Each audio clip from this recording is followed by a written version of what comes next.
morning, y'all. I am coming to y'all from the truck stop before I go hit the road. I might go through y'all with y'all my pre-trip or whatever. I don't know. I'm tired still, but I got my coffee, so I should be good. I got my breakfast, so you're gonna eat with me this morning.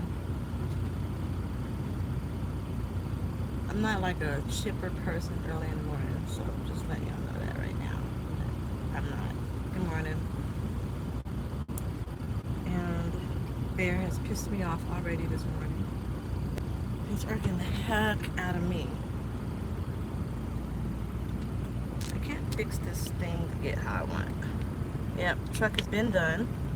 I am all the way in Lodi right now, on my way to Washington.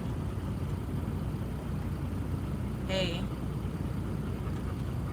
I can't fix this. It's irritating me. Either it's too low or it's too high. There.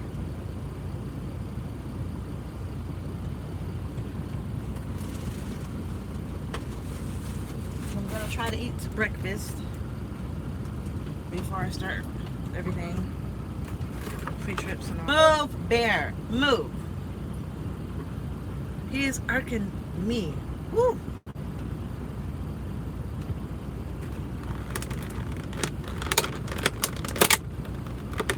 I might not eat all of this. I ordered a lot of stuff. And they didn't even do it how I wanted it.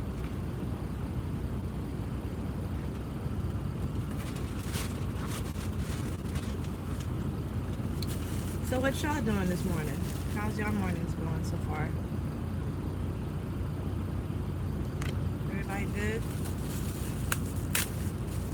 I am in Lodi, California. Lodi. Where are you? What's up? Where's everybody at right now? Everybody's on the road? Do I have like all truckers in here? Or soon to be truckers?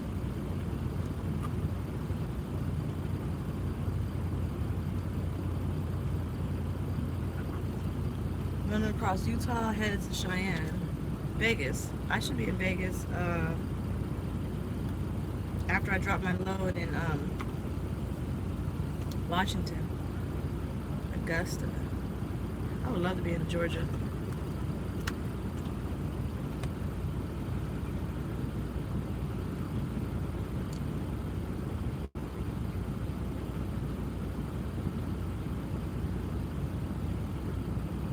Laundry.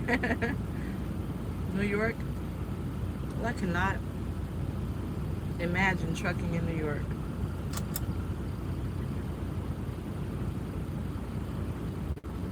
Yeah, Ronnie, I was in the shop. It was hell. Finally got out the shop though.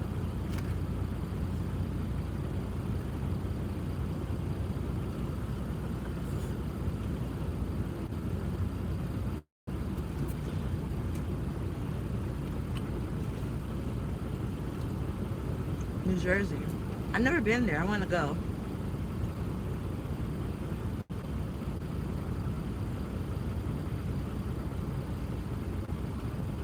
So I'm trying to eat healthy.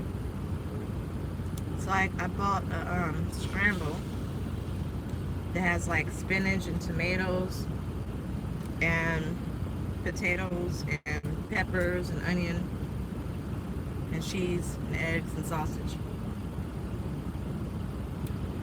You know, I would love to be stuck in Florida. That would be awesome. And as far as the refrigerators,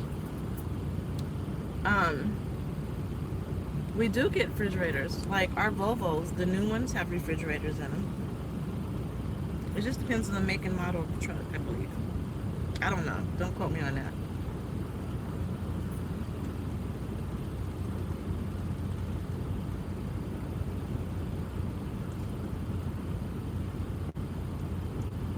Hmm.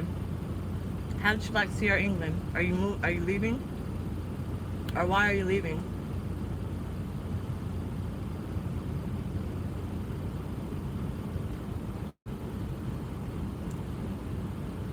Sierra England was not one of my first choices. I looked into it. I quickly realized that's not what I wanted.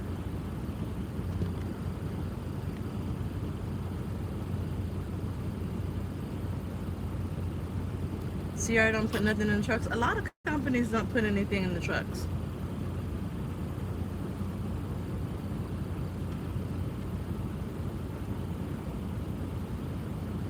Okay.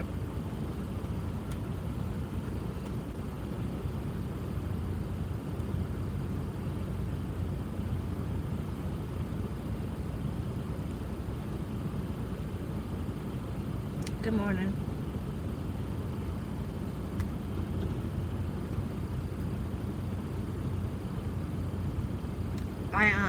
I heard that Sierra England makes you team drive. Is that true? Did it make you drive in teams? You don't get to go solo?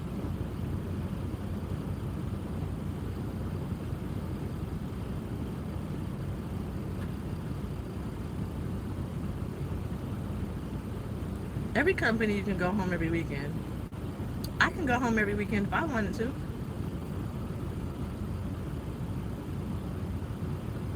I choose not to.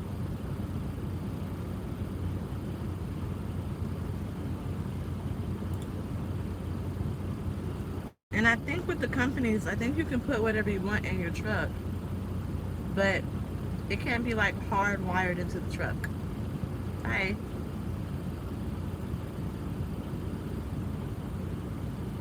I don't know.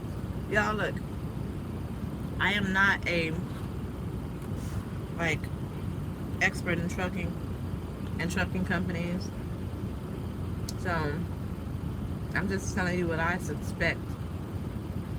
This is all speculation. The only truth that I tell you guys are facts is based on what I know from my experience.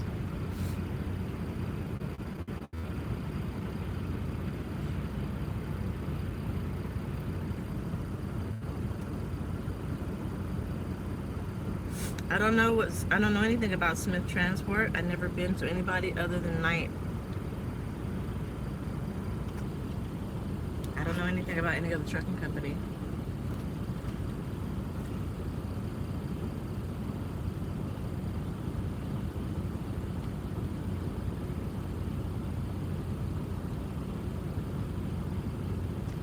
The majority of the fleet is automatic, but you will be studying in the manual until you get on the road with your trainer.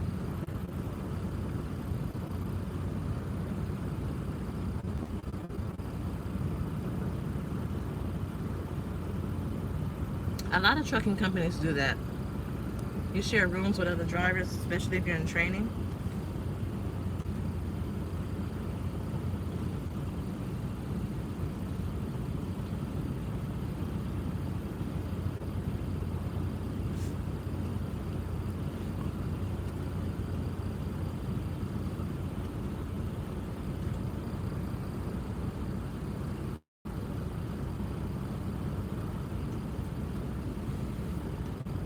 You know, trucking is like one of those things where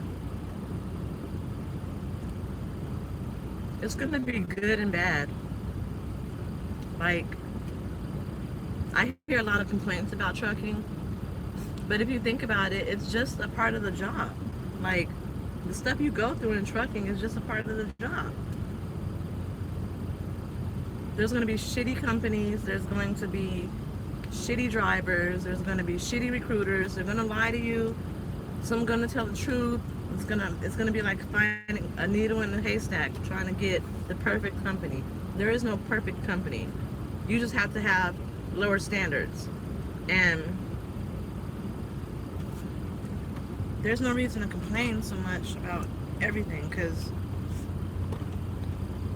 that's like being a celebrity and complaining that there's paparazzi. it just comes with it. That's what happens in trucking. If I feel like this with any job that you have, if you don't own your own business and you can make your own rules and regulations, you have no reason to complain. If you don't like it, change it.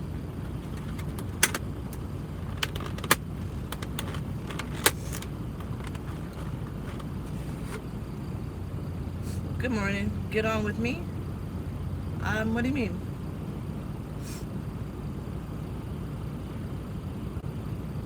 Oh, okay.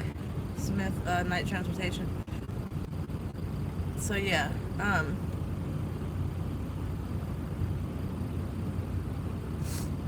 yes. So Night provides training and your CDL.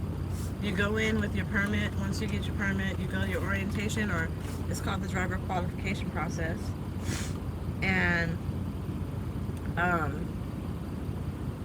that's 3 days. After that, if you want to get your CDL through the company, then you will go through their Squire training in Phoenix. And then after that, you'll get on the road on the road with the trainer for 4 weeks. And after that, you test out, and then you're on your own. So the worst part of the whole situation was being on the road with my trainer. Everybody says that. Every YouTube video I've ever seen says that. So you gotta like just bite the bullet. You gotta remember, like, you don't own this company and you don't own people, and you just gotta roll with the punches and sacrifice to get where you want to go. People join the military and they don't go around cussing the staff sergeant out because they're mad that he's yelling at them. They just deal with it because they have to. If you don't like it, then own the military. You can't own the military, but I'm just saying. The point is, you have to be humble yourself, sit down, learn, go through what you got to go through, sacrifice, because in the end, you have your own results. You have to think of everything that you want to do requires a sacrifice. Nothing comes easy. It's not going to be handed to you. You have to work for it. And it all requires sacrifice. So you're going to have to sacrifice some bad stuff. That just comes with it. Everybody that you know that's successful, and, you know, doing well for themselves, they sacrificed a lot and went through a lot to get where they're at. So it just comes with it. Now there is a difference between sacrificing and being disrespectful.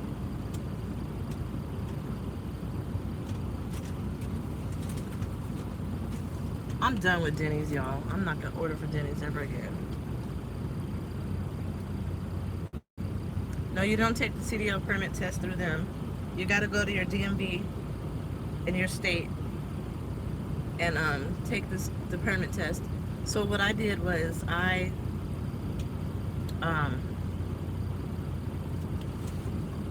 so tired still. I need to wake up. I'm trying to wake up.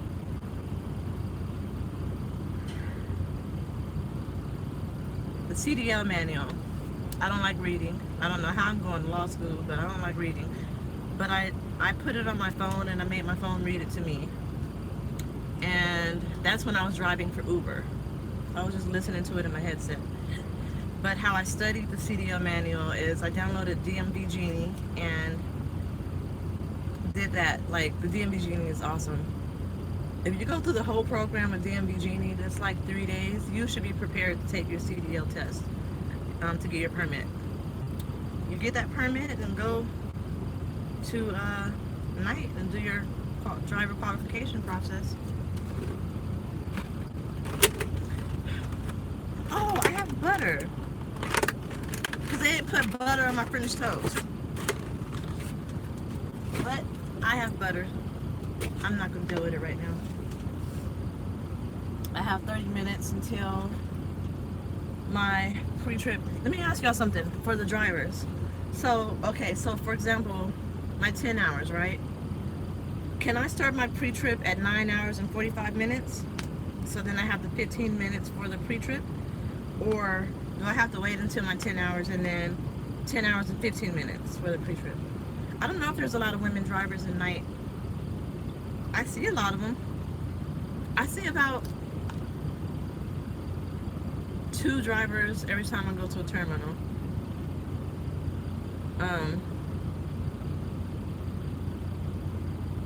That's probably not a lot, huh?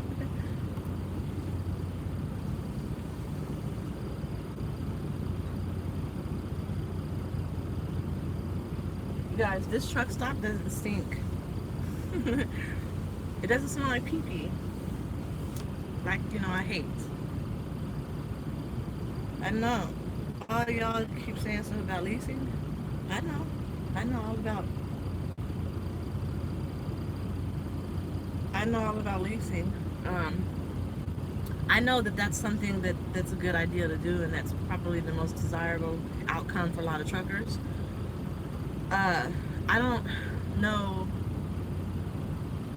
enough about it. Pre-trip at 10:01, okay? I have 31 minutes. I don't know enough about it to say that I'm going to be a lease operator. I do know I want to try as hard as possible to buy my truck cash. I don't want to owe or have a note. I want a newer truck. I really want a new truck. By the time I lease, the trucks, no, not lease, buy, right? I'm not leasing. I don't know. I know I want a small fleet of trucks, so maybe like 5 trucks. And I think I want to lease them to a company that already has all their stuff. They just need the trucks. So, and I'll be their fleet, basically. That's what I want to do. And I want that income while I'm in law school. Because in law school, you can't have a full-time job. So, okay, thank you, Lee. So, that would be my job basically, because I'm leasing the trucks out. But I would have to have a fleet of new vehicles. That would take some time. So then I would get probably 1 truck, and I don't know what I'll do with that 1 truck yet. All I know is I want to figure it out. There's this one guy I met through my trainer. He was driving a big body Benz, and he was nice.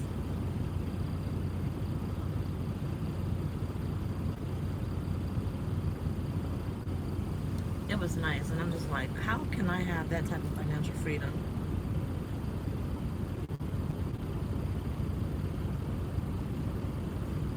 Whoa, GoFundMe? I wouldn't say I would start a GoFundMe. I would probably just say, y'all, hey, there's always the option to donate if you would like to donate to my cause or anything. Like, Bear needs his shots. He needs his heartworm, flea, and tick. No!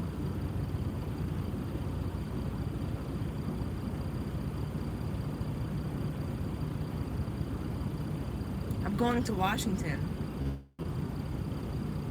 I have at least 2 days to get his heartworm and flea and tick shots, because at least heartworm, that's prevalent in Washington. Ooh. I didn't think I was going to be going anywhere that I needed that right away. I thought I was going to get home first. Dang. That's like $200. I just remembered that. Oh, man. I gotta make an appointment. Where am I gonna be 10 hours from now? 9 hours from now? Oh.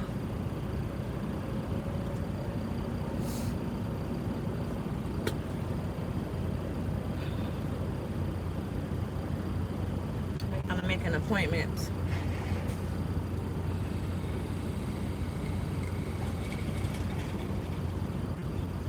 For Bear.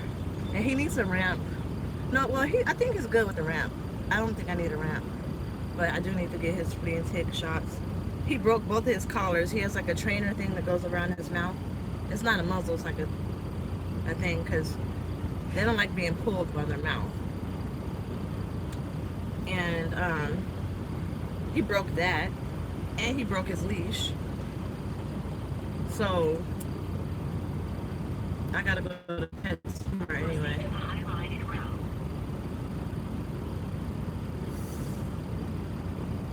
That coffee made my stomach hurt.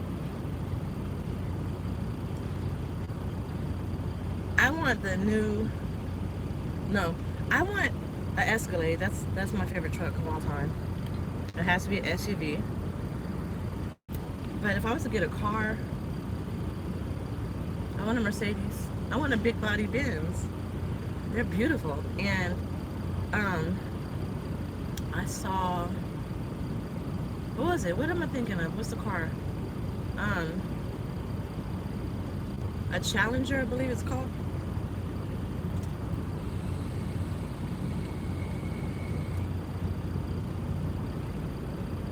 Alright, so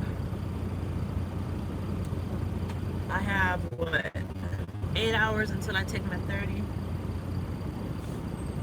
at 60 miles per hour.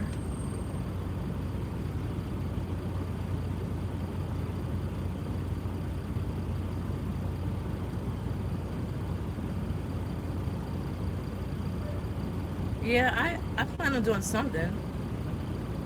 I had medical insurance on them. I took it off because it doesn't cover the heartworm. And I'm like, why am I paying for it if it doesn't cover like the most important thing that he needs? I was just paying for it for nothing. I'd rather just pay what I pay.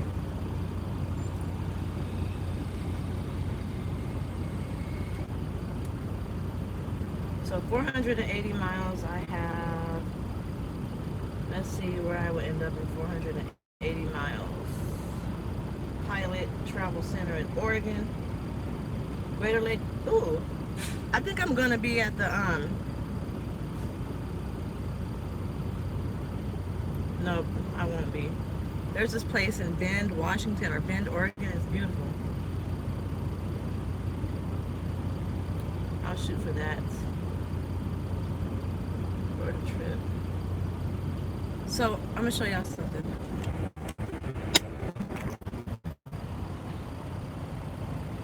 Let me X all this out.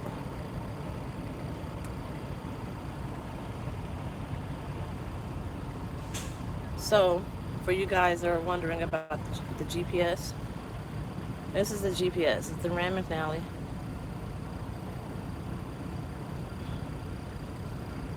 It looks the same.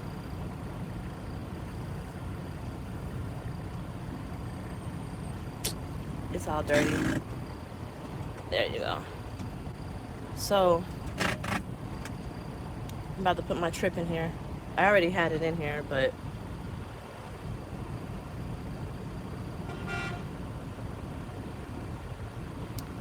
and I am going to add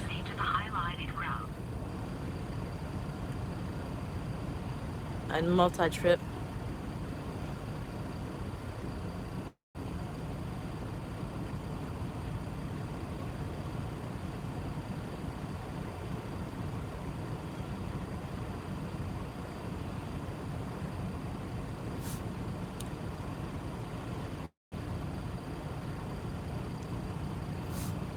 How many miles did I say? Hold on, let me look. 480 miles, so I'll do 353. That's where I'm gonna take my break. Proceed to the highlighted route. Let's see how long it's gonna take me to get there.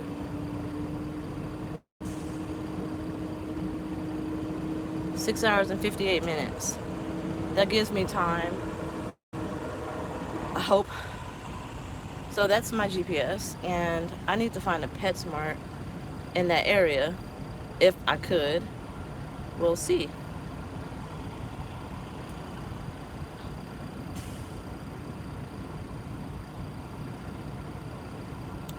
I wonder if it's a point of interest.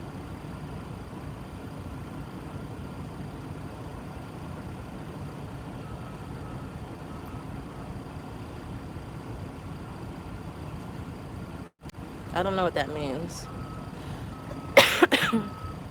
Alright, so I can't do that. How would I search for... Oh.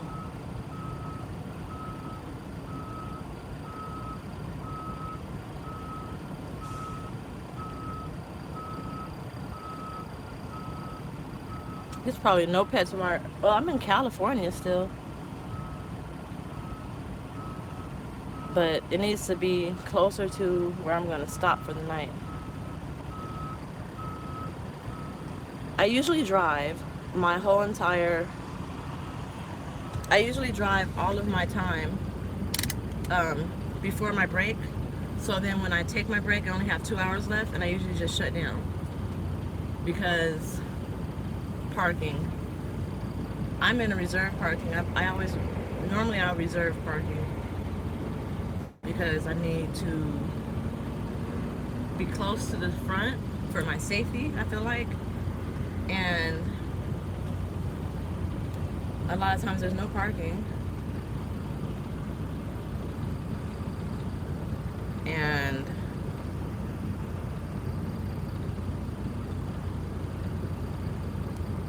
I didn't know PetSmart had insurance. I'm gonna look into that.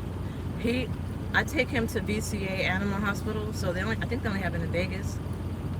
It's called VCA Animal Hospital because that's who did everything while he was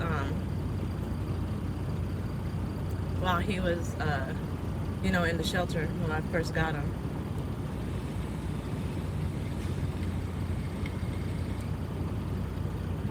I'm vaping on Fitz's gummy worm. Yep, you can reserve parking through the app. And I think everywhere except Love's. I don't know if Love's have it. I know if Pilot and Flying J has it. I think TA has it. Yeah, TA has it. I'm not sure about Love's though. I gotta go get my charger for my vape. Hold on.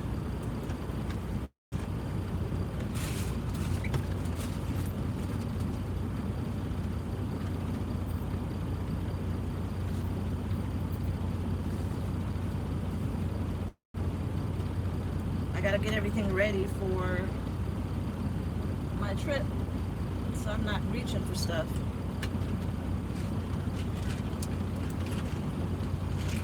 Move, bear.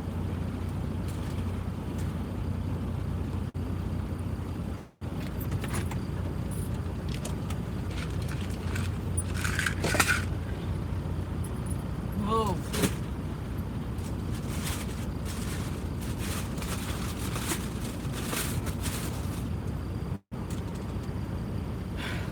Bear. So there's only a PetSmart 178 miles away. 1336 Hilltop Drive, Redding, California. So what I would do before I charge my before I charge my vape, I'm gonna charge my headset. But I'm gonna call PetSmart and see if I can make an appointment to get him in. If I could get everything in and out within 30 minutes, I'll do that. 178 miles. How long is that gonna take me? I'm driving like 60.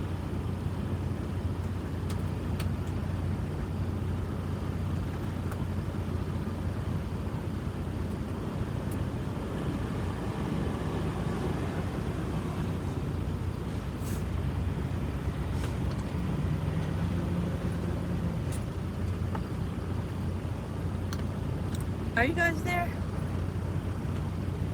Move, bear.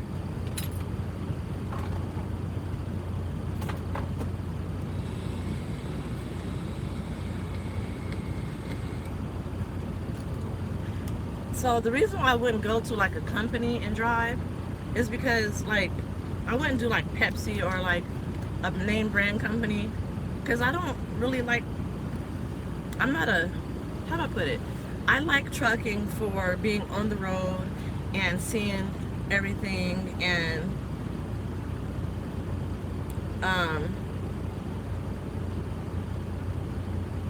I like you know, sleeping in the truck, the sleeper.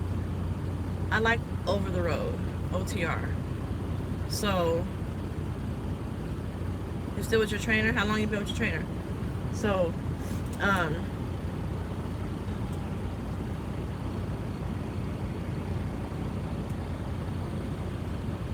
if I can't do that, I don't want to do it.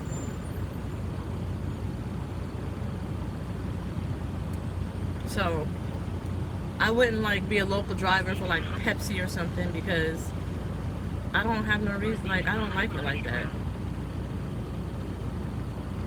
I don't, maybe it's good money, but I am going to be an attorney. This is just a hobby for me.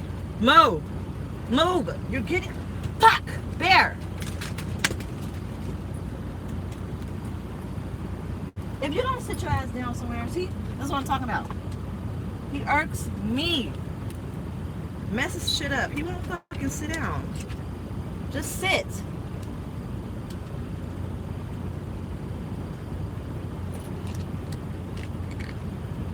I'm gonna probably get like a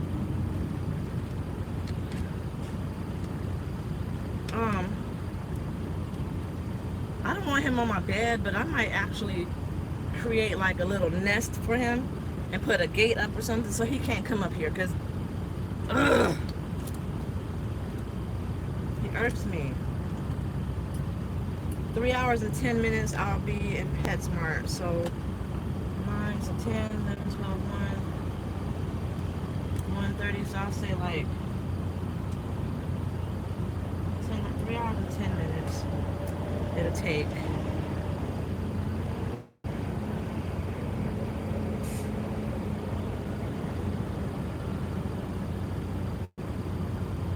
So I'll say like 1:30. I'll do like 2 o'clock. Maybe I can get in by 2.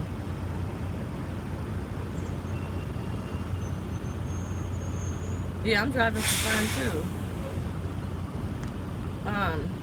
I want to be an attorney. Trucking is like a hobby. I just want to experience it for the experience. I mean, it doesn't hurt that I'm getting paid for it, and it's good experience, and I have a CDL. And as long as I do right by that, I'll always have something to fall back on. And I can use this as an avenue to make better money. But I don't. 3 hours and 40 minutes. Okay. So 4 hours.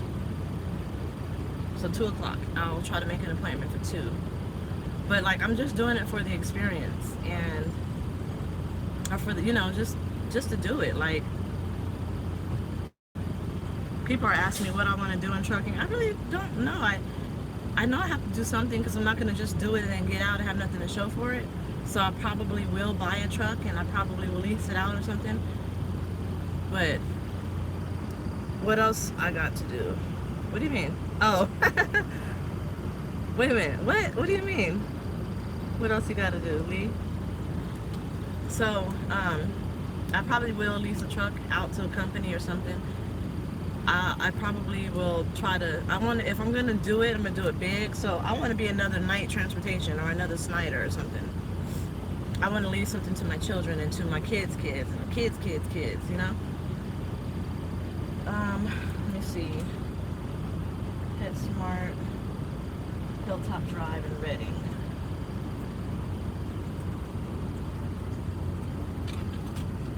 Let me get their number ready.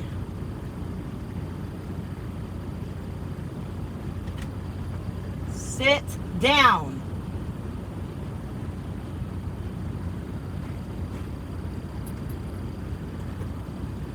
Sit down.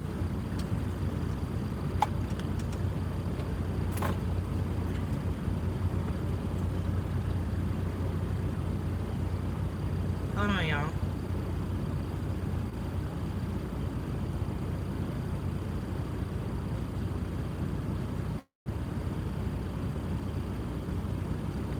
I got about 10 minutes before I do my pre-trip.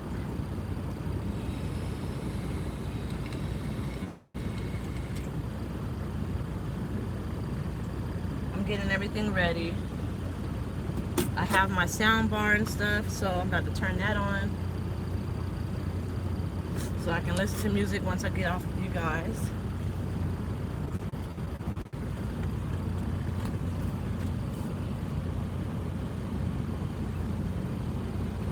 it on? Yeah.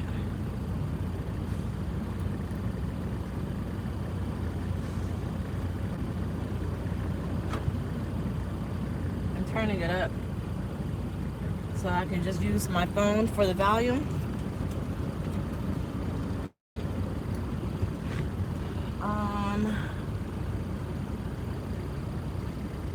PhD in business and administration. Goodness gracious, that's great.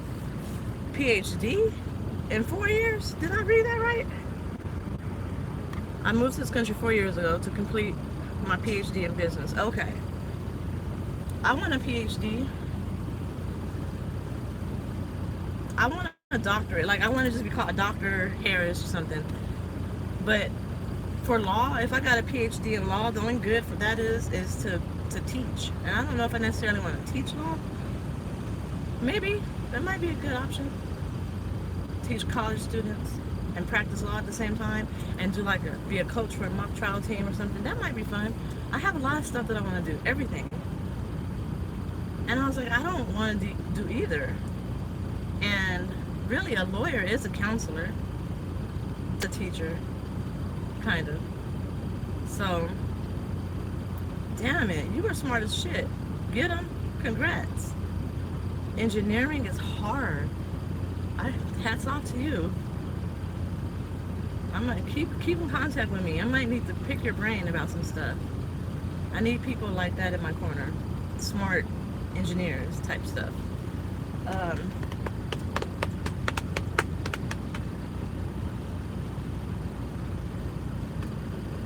Exxon is paying for your kids to go to college, full scholarships. That's pretty good. Yeah, Exxon is awesome. I used to work for the public defender's office as a intern, and one of my jobs was to get grant money to help people who are getting out of jail get on their feet. And Exxon, I read about their program. They really have a good program.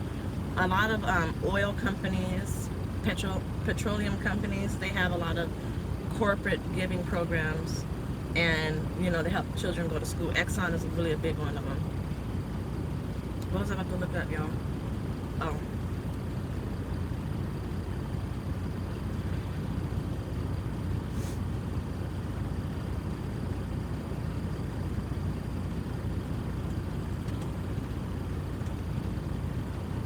Why it's not working?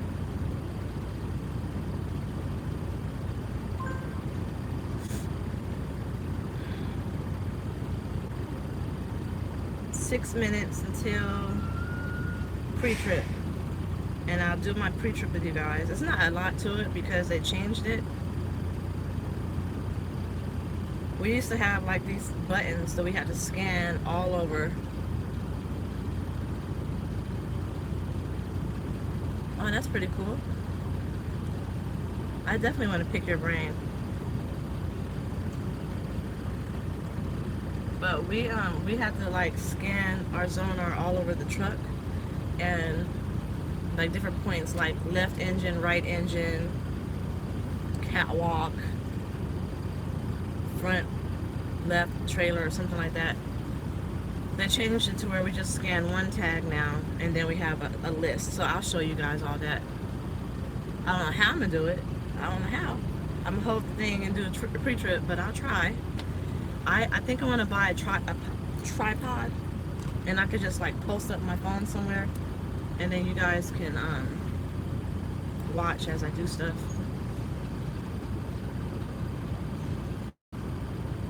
Your pastor advises you not to be too honest.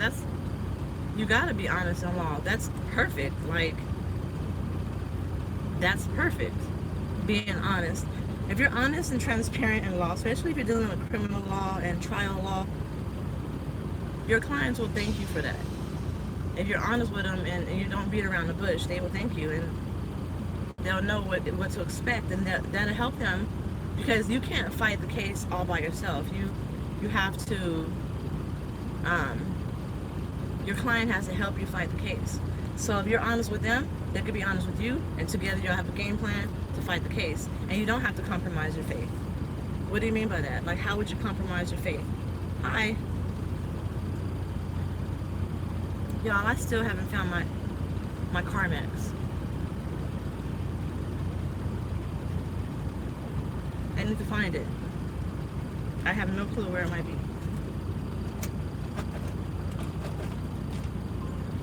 Shoot, I need Carmex. I do not know, Emmanuel. Have a safe trip. Catch you on the next video. It's shower time for the Rogue Knight. Alright, Rogue Knight. You have a safe trip as well. You don't have to lie to make your clients win. What? Where you get that from? You don't have to lie for your clients to win. Your clients win by telling the truth. Everybody, see, if you think about it like this, everybody deserves to be defended because they're humans. Everybody has something about them. They could be the worst person in the world.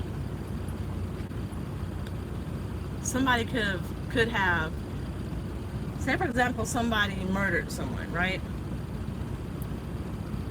They still deserve to be defended because they are human. They don't deserve to be treated like dogs. Everybody has a situation. If they are a cold-blooded murderer and they don't care, they don't give a fuck, then you can choose not to, represent them. But say for example, you got in a fight with somebody and they provoked you and they were the aggressor, and you ended up hitting them and they tripped on a curb and hit their head on the ground and then died from it. That's murder, right? Second degree probably. Or say for example, you are robbing somebody, and that's a felony, and during the robbery the person you're trying to rob ran from you and got hit by a car.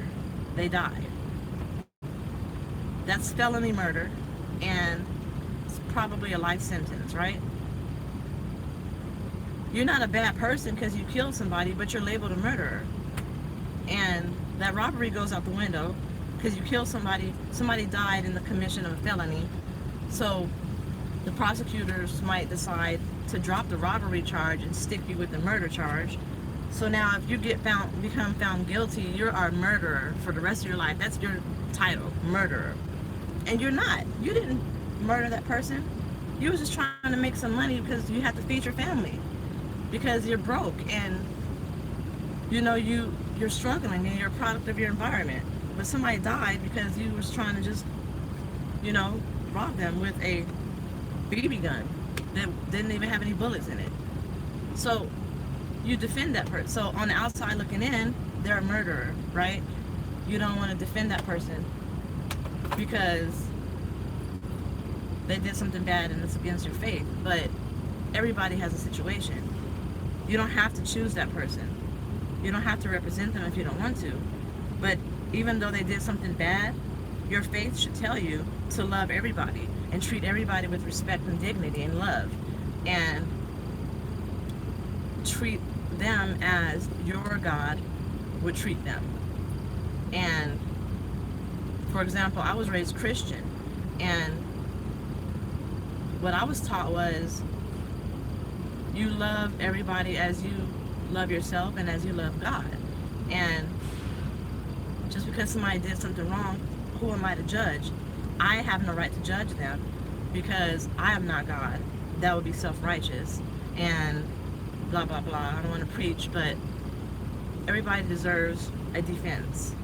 So in that situation, for example, you would defend them and say, you would defend them and just try not to get the harshest sentence, because they are a good person. They were just struggling and they were trying to make money for their family, and this person just happened to die from it. You try to make the jury see that he didn't cause it, it just happened like that, and you want the jury to feel bad for that person because of their situation. Even though he committed the crime and he has to pay for it, we understand that, but don't make it so harsh, right? And if he's somebody who's like just cold-blooded and just did it, and you have to represent him, you don't have to, but if you have to, you just remind people that he's a human just like you and I, and he has a heartbeat just like you and I, and has feelings just like you and I, and it's probably the heat of passion or something. So, I got to start my pre-trip though, so I'm going to show you guys. So I'm going to go on duty.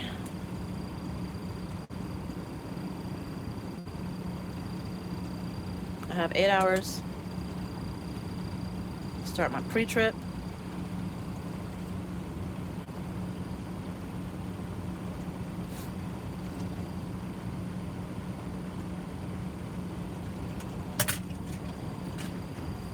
So that's that tag I was telling you. I scan it. You scan the yellow one first. Oh, it don't work. So my tag broke, right? Hold on.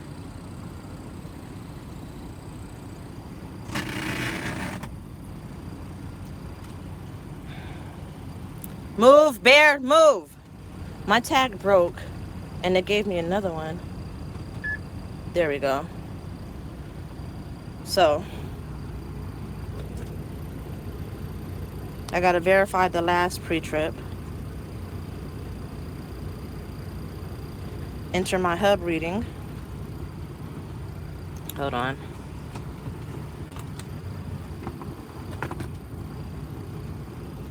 So my hub reading is close to 500,000. 450, 400, 131. I have like a pen that I use.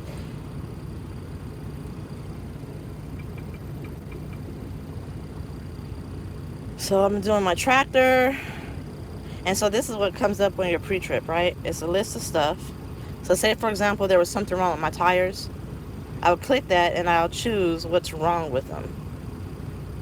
Because I choose tires, it will be marked as a critical event, and safety will call me and ask me if I need service. So we're going to start the pre-trip. I'm going to go outside. I got to do that. Even though I did my pre-trip yesterday. Sit down. Stay. I pretty much know everything is. I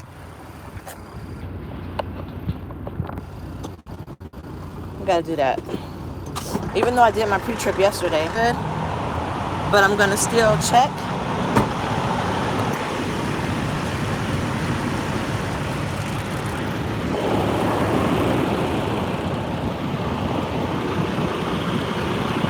Elmo needs a car wash, a truck wash.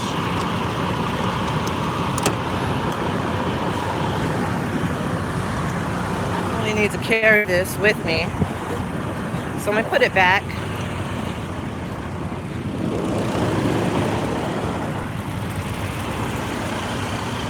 Because I don't really need it right now. Alright, so we're going to check the hood. Check under the hood.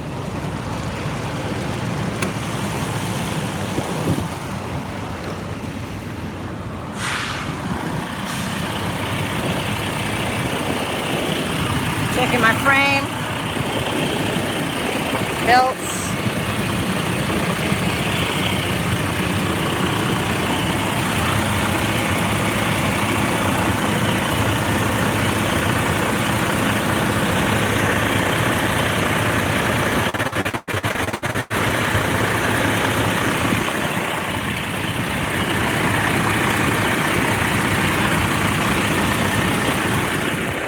That's good.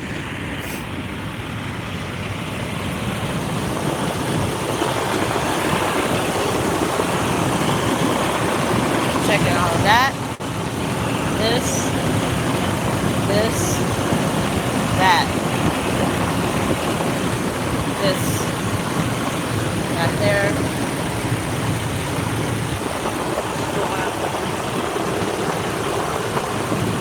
Everything's good. Big springs.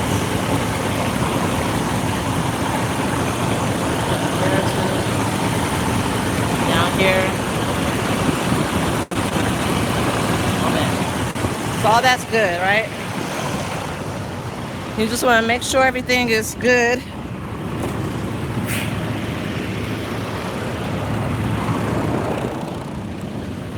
Lock my stuff back up.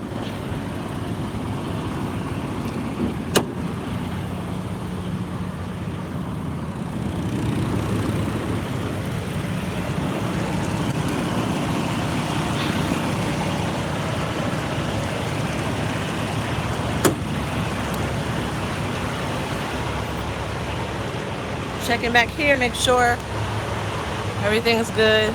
These are all connected. Make sure back here is good. Make sure back here is good.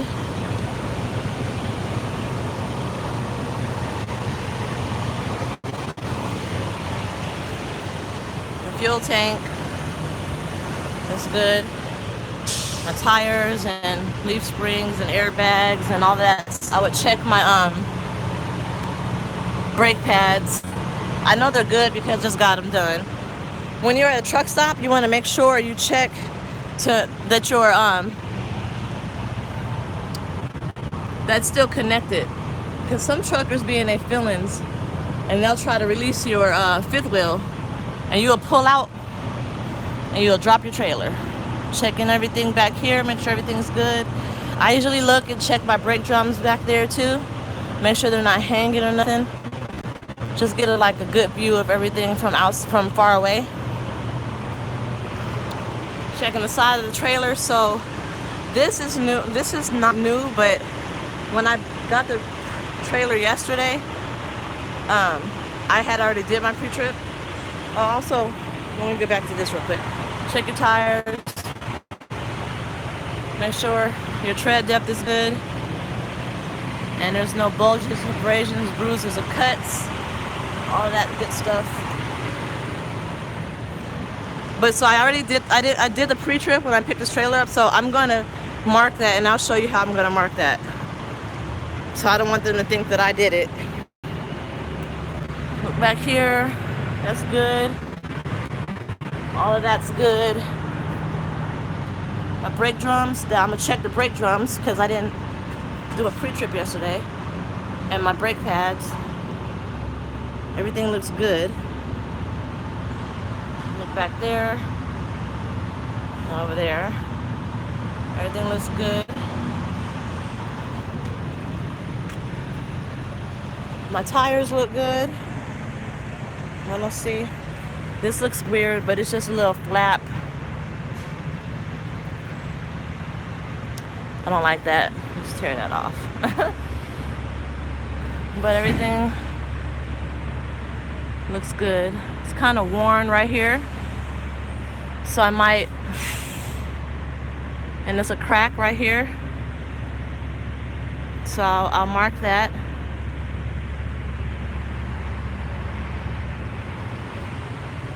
Safety is probably going to call me about it, but it's safe to drive, so I'll let them know that it's safe to drive.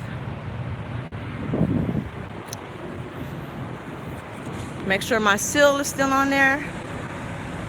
Everything is good up there.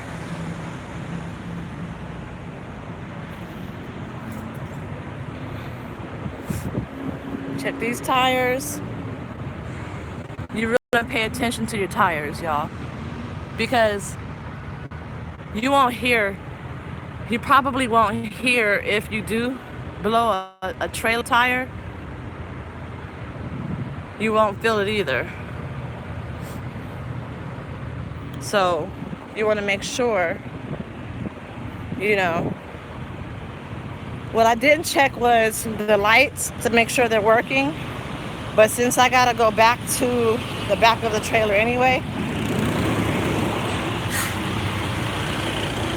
I'll check it. All right, so this is how I would do this. I got my Zonar. So the trailer, that stuff, I already did my tractor. So I'm gonna mark all of that okay. So now I'm gonna do, hold on, I gotta change hands. Okay, so the trailer number 69701. Hold on, y'all. And now it comes up with all of the stuff, right? It's not on here on the list.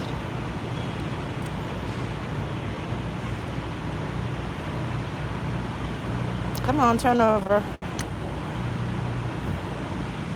It's not on the list, so I'll click other. And I'll say box. And I'll say damage or scrapes or something like that. Y'all can't really see it, huh? So I'll probably put scrapes.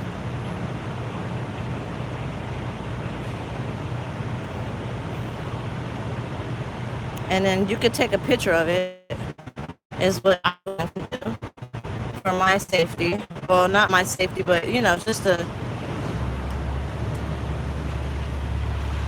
And so I'll just take a picture of it.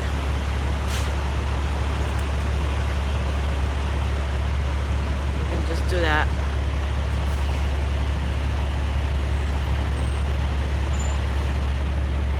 So see, it took a picture. Can't really see, but I can send the picture to them and add. Now I'm going to do the tires, right?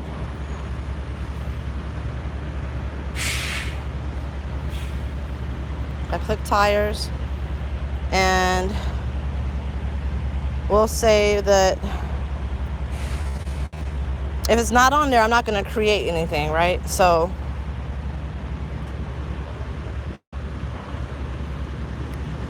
I don't see anything that shows that it's worn. There's no tread exposed, and there's no air leaks. So I'm not going to create a problem that doesn't exist. So I'm good on that. Everything else is good. I've checked all of that other stuff, marker lights and reflectors and stuff. So I'm going to save that. And that shows that I took the picture of the trailer. Continue with my pre-trip.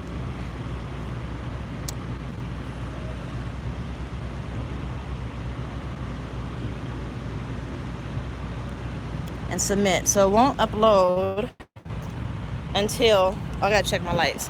It won't upload until I dock it onto the dock. All of my lights are working. Check my headlights. So a good rule of thumb when you guys stop for fuel, when you get out of your truck, right? Go out to the back of your trailer and go around and then go into the store. And then when you come out the store, go back around the passenger side. So that way you're forced to check your trailer every time you get out.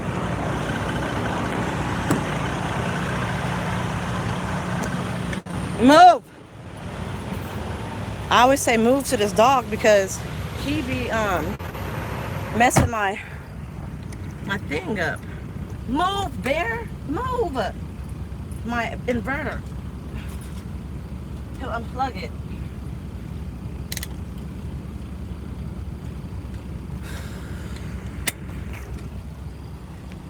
Move!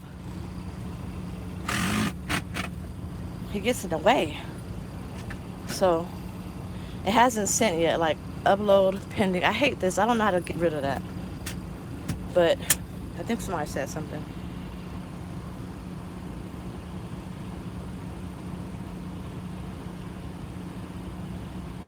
Look, me and you, I don't know how to say your name. Samanu?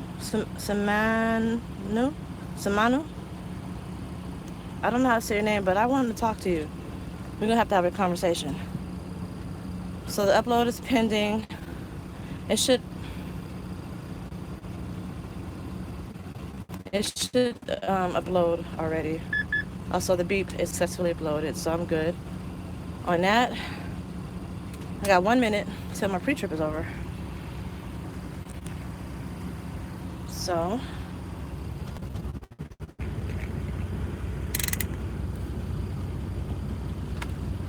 here we go. Up my pre-trip. I'm done. I'm at my 45. It's time to go.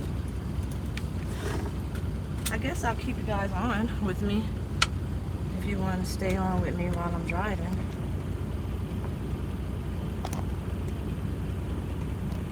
I think I'm starting to get obsessed with making videos, y'all. Alrighty, so I don't wait until it automatically puts me in drive. I select drive myself to save my time. So I'm going into drive mode. Get my air right so I don't get cold. PetSmart in 4 hours, so that'd be like 2:30. Ready to go. Do y'all want to watch me or you want to watch the road?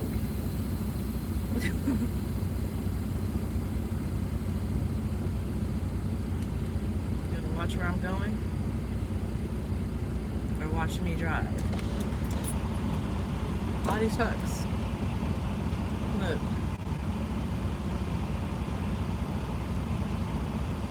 Oh, you can't see it. Oh, that'd be kind of hard to see.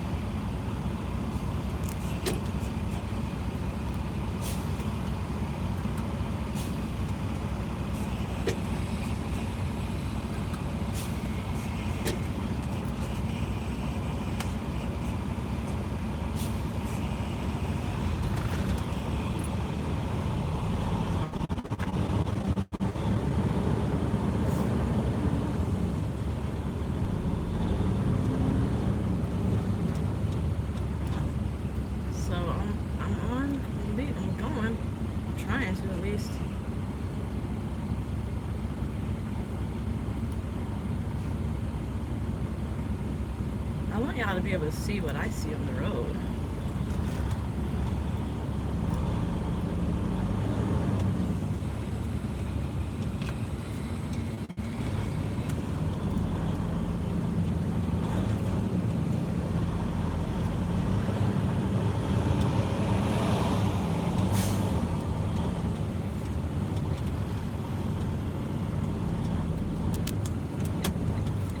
I love driving though. I've always liked driving. I've been driving since I was like 13 years old.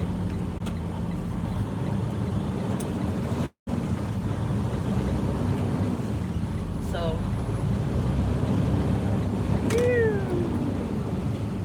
ooh, I'm sorry guys, sorry.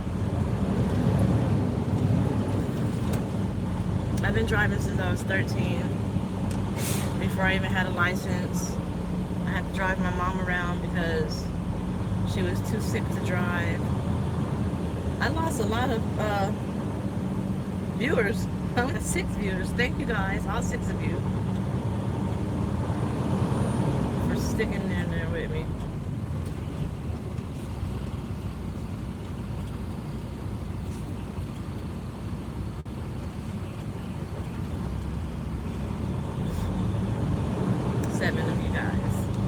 So, what do y'all want to talk about? We did the pre-trip. You're driving with me right now.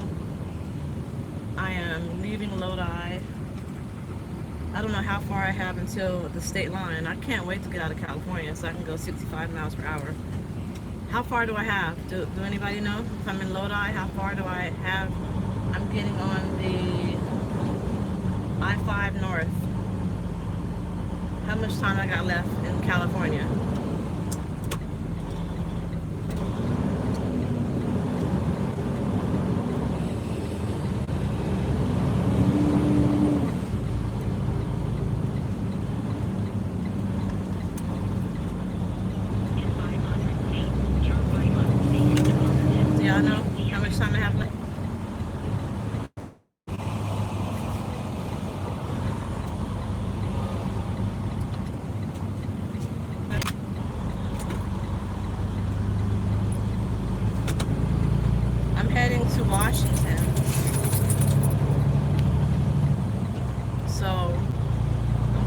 I-5 North.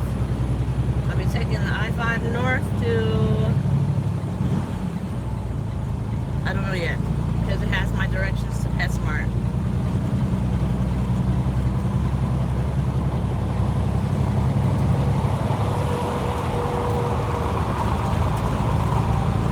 Now this is going to be annoying, because the way this is set up, like my little thing, it's a little loose, so it's going to be really shaky. So I might end this video.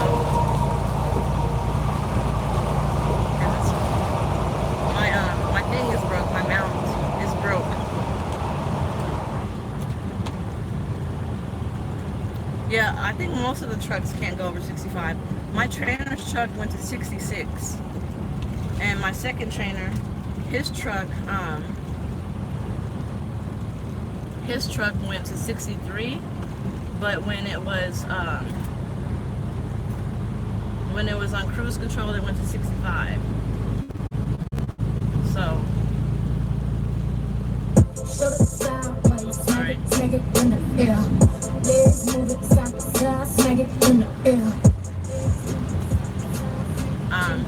It was at 63, but when he was on cruise control, it went to 65. So, I think they're all governed at 65, 66 maybe. I don't want to necessarily go faster than that, because most places the speed limit is 65, 70.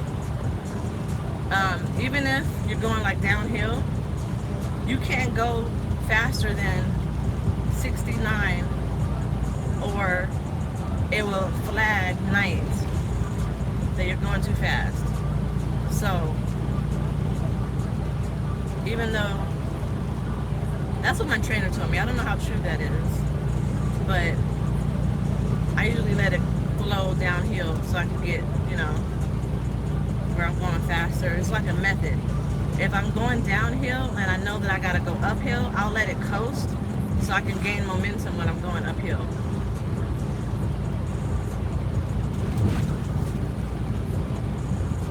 So yeah, I don't necessarily need to go faster than, 65. I sure as hell hate going 55 though. I hate that. I might buy another phone mount. I want to like record video of my scenery. It's so beautiful. Especially like in Washington, Oregon, Colorado, stuff like that.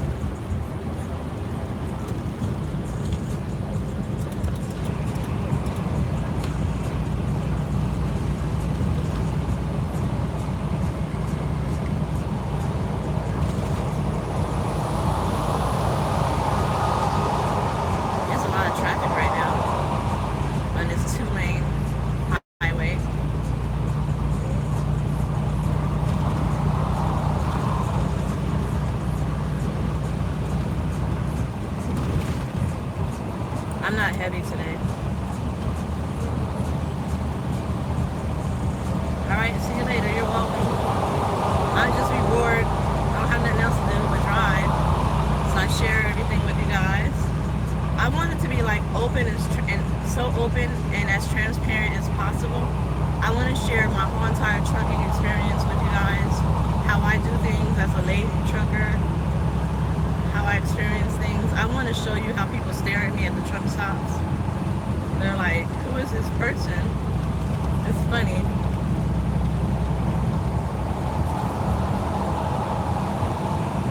So I'll probably be doing more live videos.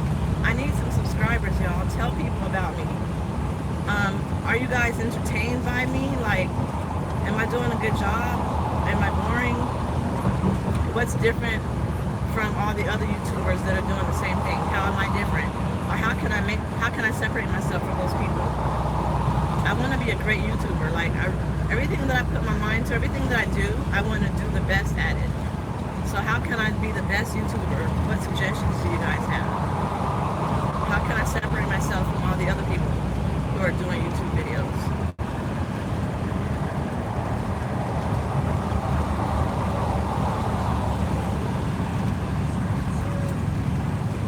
That's what I want to do. I didn't do my makeup or hair this morning.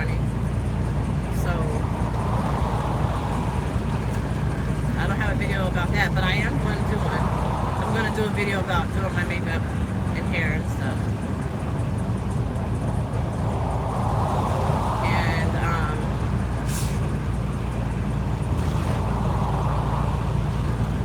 not my hair, just my makeup though.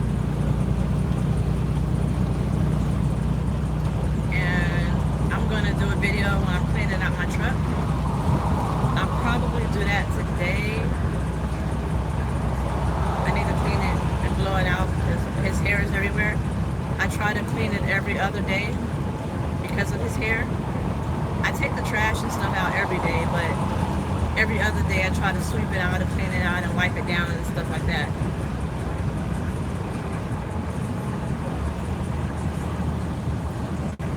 And so makeup video, cleaning the truck video. I'm gonna make a video of cooking and the microwave grill once I get to a store where I can get some food and cook it. I'll do that for y'all. And give me topics, like put them in my comments after the video is over, so then I can or email me or something of what you want me to do or what you suggest, so then I can like create a list of just videos to do. I did the pre-trip one. I've always wanted to do that with you guys.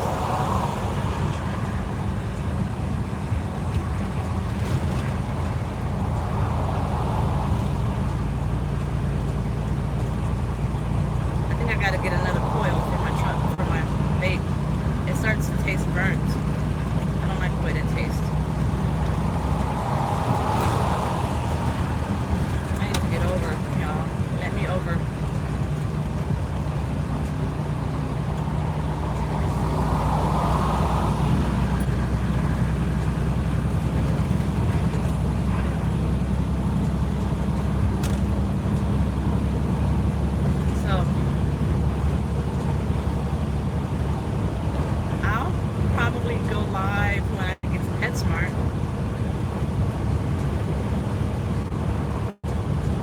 I also need suggestions on music to listen to. I like rap and hip hop and R&B, some new stuff I haven't heard already, and I need some suggestions on stuff to watch. I have DirecTV now, so I can watch stuff on TV and or listen to TV, I guess, and Netflix. I don't have Netflix anymore, but I still have Hulu. I have this thing called Terrarium TV, so I can watch everything that's on Netflix, Hulu, Fire Stick, anything in the movie theaters, any TV show. I can watch all of that. So give me some suggestions.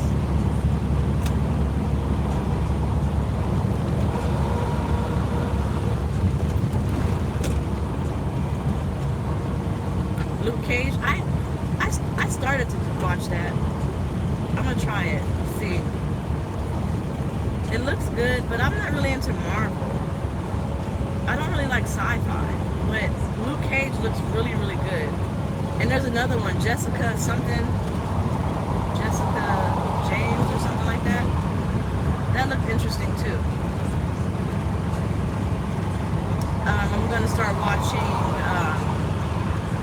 Game of Thrones. I heard that was good. And what's the other one? It's like, I like medieval stuff. Like, I like, for example, Rain was one of my favorites. Rain and Versailles, just the Shields. And I like reality TV. I love Basketball Wives. I love hip hop. I love those. They're hilarious. I love Live PD in the First 48. I like the First 48 because, and Live PD because I like how they'll read them their Miranda rights and they'll tell them, you don't have to answer any of my questions. You have a right to have an attorney here with you during any questioning. Do you still want to answer any questions? And they're like, yep. Don't do that ever.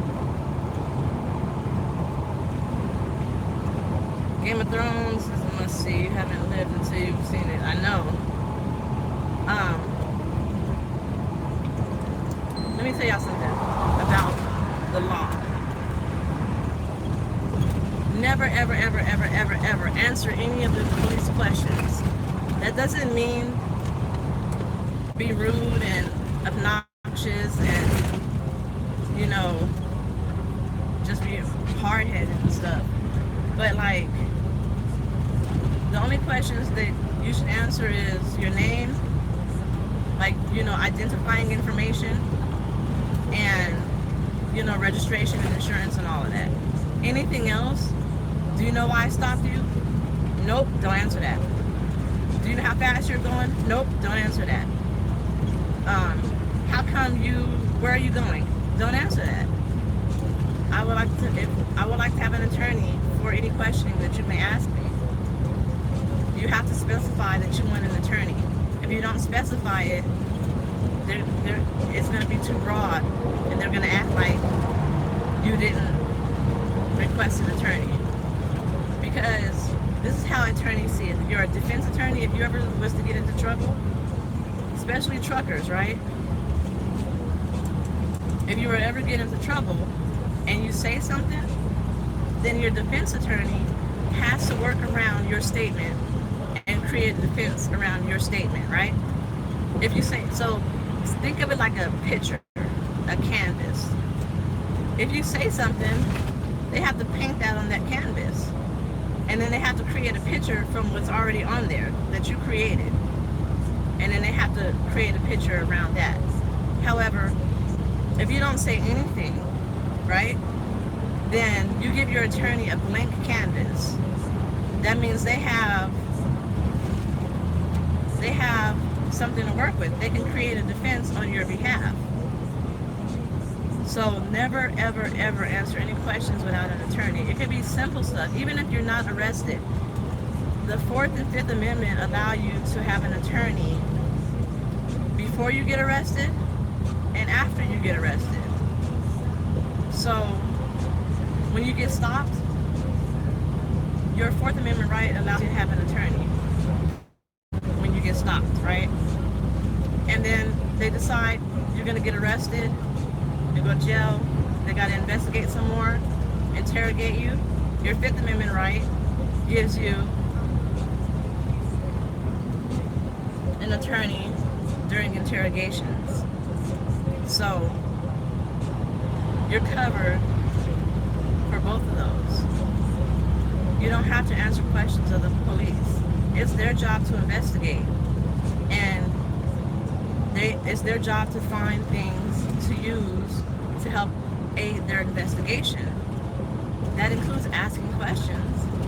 And anything that you give them, like they said, can and will be used against you in court.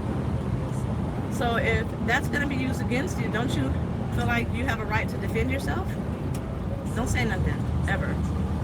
But I like how on the First 48 and Live PD, how they'll song or something in their car. And I ask them, so what is this for? And they just go on and talk and, oh yeah, I put this in there and that. How do you smoke it? Where are you going? Where are you coming from? How come you driving so fast? How come you didn't stop at the light? It's like they're making conversations. If they put in a question form, do not answer it. And don't volunteer information. But they get read their rights and they still answer the questions.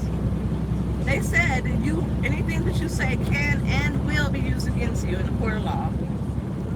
You have a right to not answer any questions. You have a right to an attorney to be here with you during questioning. So with that being said, would you still answer questions? And they still ask questions. They still answer them. It's weird. So that always trips me out. So yeah.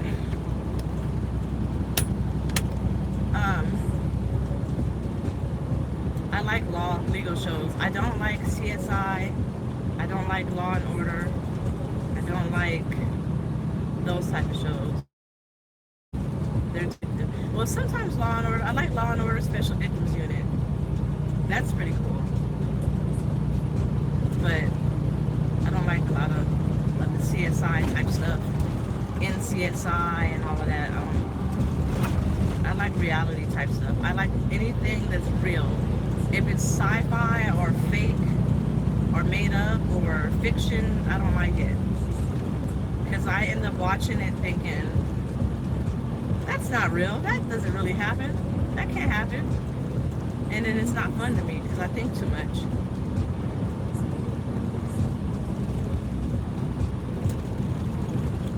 But I love the law. I love like the legal process, the criminal justice system. So like I'm passionate about that. I talk about that all the time. I actually I want to work for the Innocence Project. The Innocence Project, they have one, I believe, in every state, and they are responsible for, well, not responsible, but they try to exonerate people who were falsely convicted, who are innocent, who are in prison, and they didn't commit the crime. It takes years and years and years to get them exonerated, but I want to do that. That's my passion in life, is to free the wrongly convicted. They have this thing called brain fingerprinting. It's a scientific method that basically exonerates you. It's like 99.9% accurate. It's been tested by the Supreme Court. It's legal to use in court, but not enough people do it. And basically what it is fucking bear.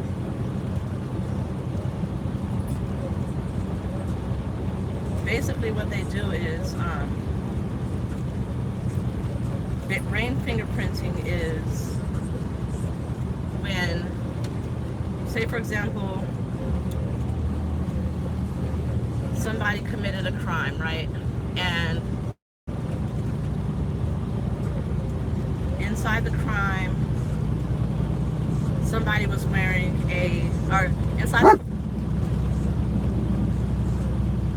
why is he barking? He sees the cows. He sort of scared the shit out of me. Say for example, a piece of the crime scene was a yellow unicorn toy on the kitchen floor. It's not out in the media. The only people who know about this yellow unicorn toy on the kitchen floor are the people who either committed the crime or who investigated the crime, right? So, you know, when you remember things, they kind of like show up like pictures in your head, right? Or words and stuff like that. So with brain fingerprinting, they connect little things to your head and they measure your brain waves. So they'll ask you questions that has to do with the scene of the crime. Or they'll show you pictures or words that have to do with the scene of the crime. You can't fake this test. It's not like a lie detector, right? Because you can kind of like cheat the lie detector test, but you can't cheat what your brain does, your brain activity. So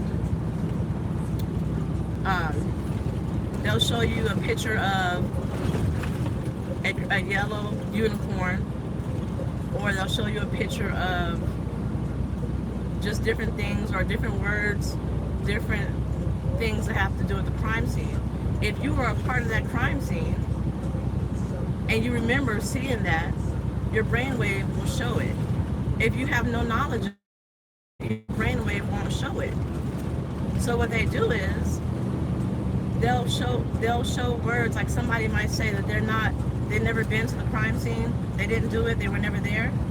But then they'll show pictures or video or words that are associated with the crime scene, and then their brainwaves will pop off.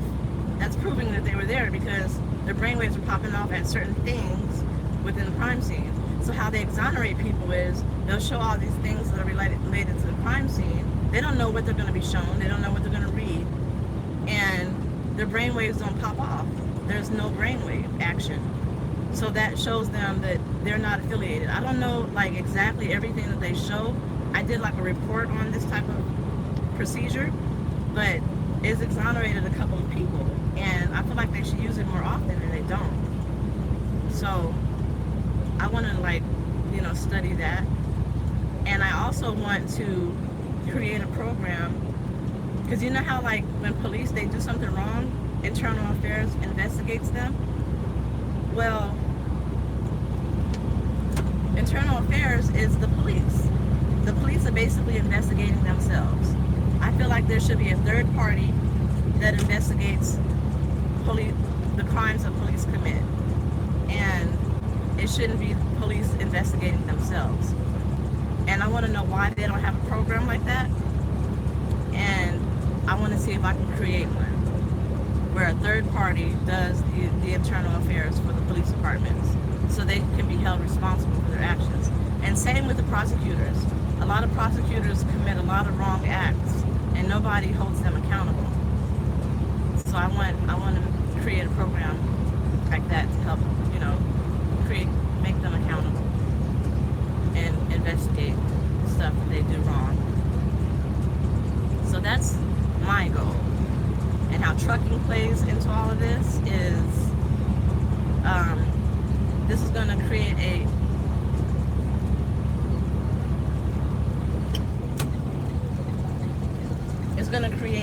an income for me to get things in order. My money, my finances, my credit, my situation, my living situation, stuff like that, so I can go to the next level.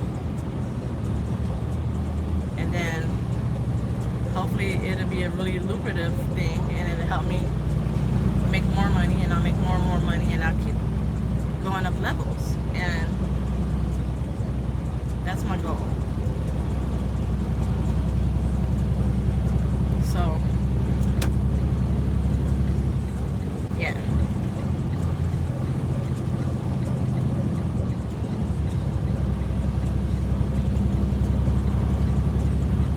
I was approached by Trucker Steve. He has a YouTube page too. He does the media for night transportation, and he wants to collaborate with me on some things that has to do with night transportation. So hopefully that yields some good results and a fan base, and pushes me into a different type of I don't know what I would expect from it, but I just want a huge fan base. I want to try to make money off of YouTube videos. I want to give good knowledge and information and help people and encourage people, especially women. So hopefully he can help me with that, because he knows a lot of people, and he's like the PR person for night transportation. So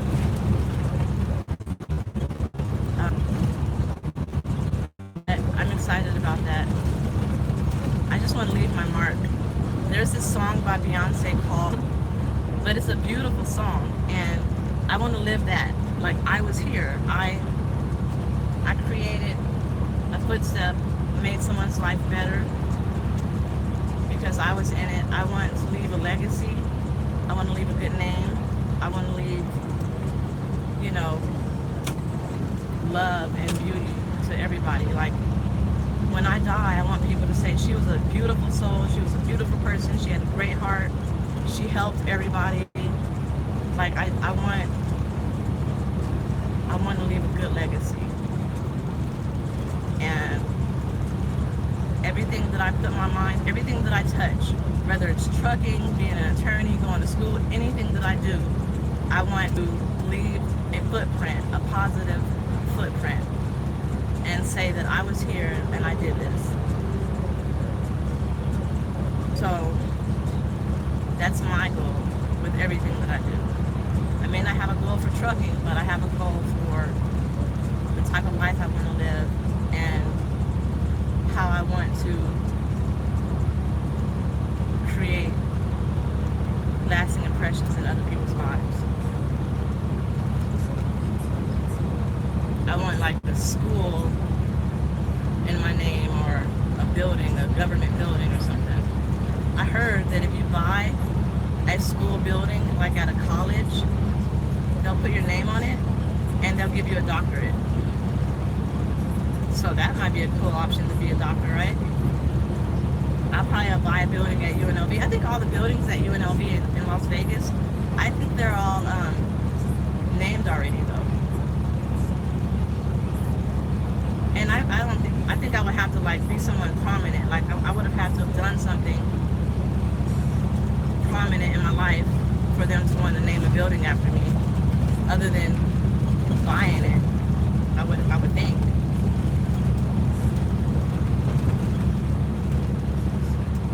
Sacramento. I'm in Sacktown. I'm trying to get around this truck, man. It's so annoying.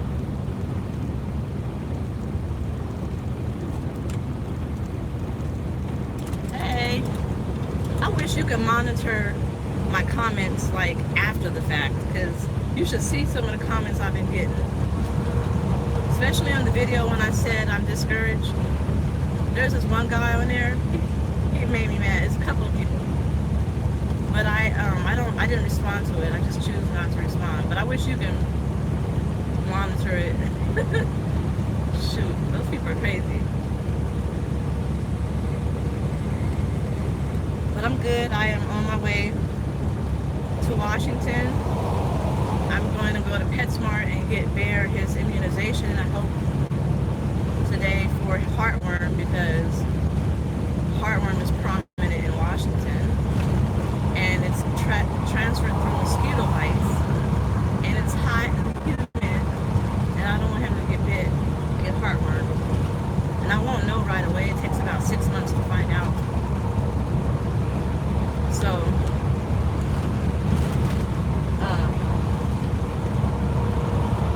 sacrifice that money and do that, because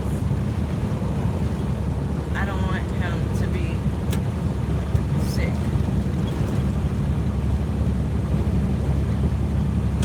It's like for the heartworm, flea, and tick, it's about, I think it's like $60 or $70. That's the exam fee. The medicine, one of the medicines is like $80. And the other medicine, I think, is like $60-something plus tax. So I'm assuming probably close to $200. Unfortunately, but it's worth it. It's coming out of my bill money. Somebody suggested to get a GoFundMe page. I feel like GoFundMe is for people who are really in need and they don't have any other way of getting money. Like, they need donations because they have a project or something that's so important to them that they need the money. The only way I would create a GoFundMe page is if I was trying to do something special, like I had a project. Like, say for example, I wanted to buy my truck. I would create a GoFundMe page and I would use like 60% of the proceeds towards my truck, and the other 40 would go to like a charity or something. Or like, for example, my daughter, she wants to study abroad for high school. They have programs where she can study abroad in high school for a semester or for the whole school year. She can apply for a scholarship to pay for that, but what they don't pay for is travel. So she created a GoFundMe page so she can raise the money for her travel. But I don't feel like just creating a GoFundMe page because I want money is significant. It has to be for a reason. Now, I would say what's significant for me right now is, a lot of people don't know the reason why I have Bear. I battle depression and PTSD and anxiety. Bear is my psychiatric service dog. It's important for him to be on the truck with me when I have panic attacks and nightmares. I have social anxiety when I get depressed. He mitigates those symptoms that I have. And that's why he's on the truck with me. That's why he wears the service vest, because I'm training him. It's called owner trained service training, and I check in with a trainer every now and then. But he's important for my mental health. That's why he's on the truck with me. So if I was to create a GoFundMe page, or if I was to ask for donations, it would be to get like for example, the immunizations, or to get his heartworm and flea and tick, or to get a ramp for him so he can get on and off the truck. And it's for my mental health. It wouldn't be to go buy treats or food or something. So, yeah. But it looks like I have one person viewing with me. How are you doing? I think that's my moderator.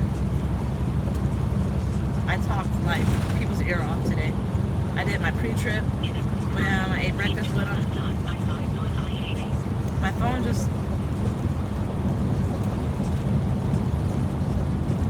went. I don't know what's wrong with my phone, y'all. I don't know if you can still hear me, but it froze. I don't know if you guys can still hear me. I'll continue to talk until it does something different, but it looks like it's frozen. If you can still hear me, leave a comment so I can see if you guys can still hear me or not.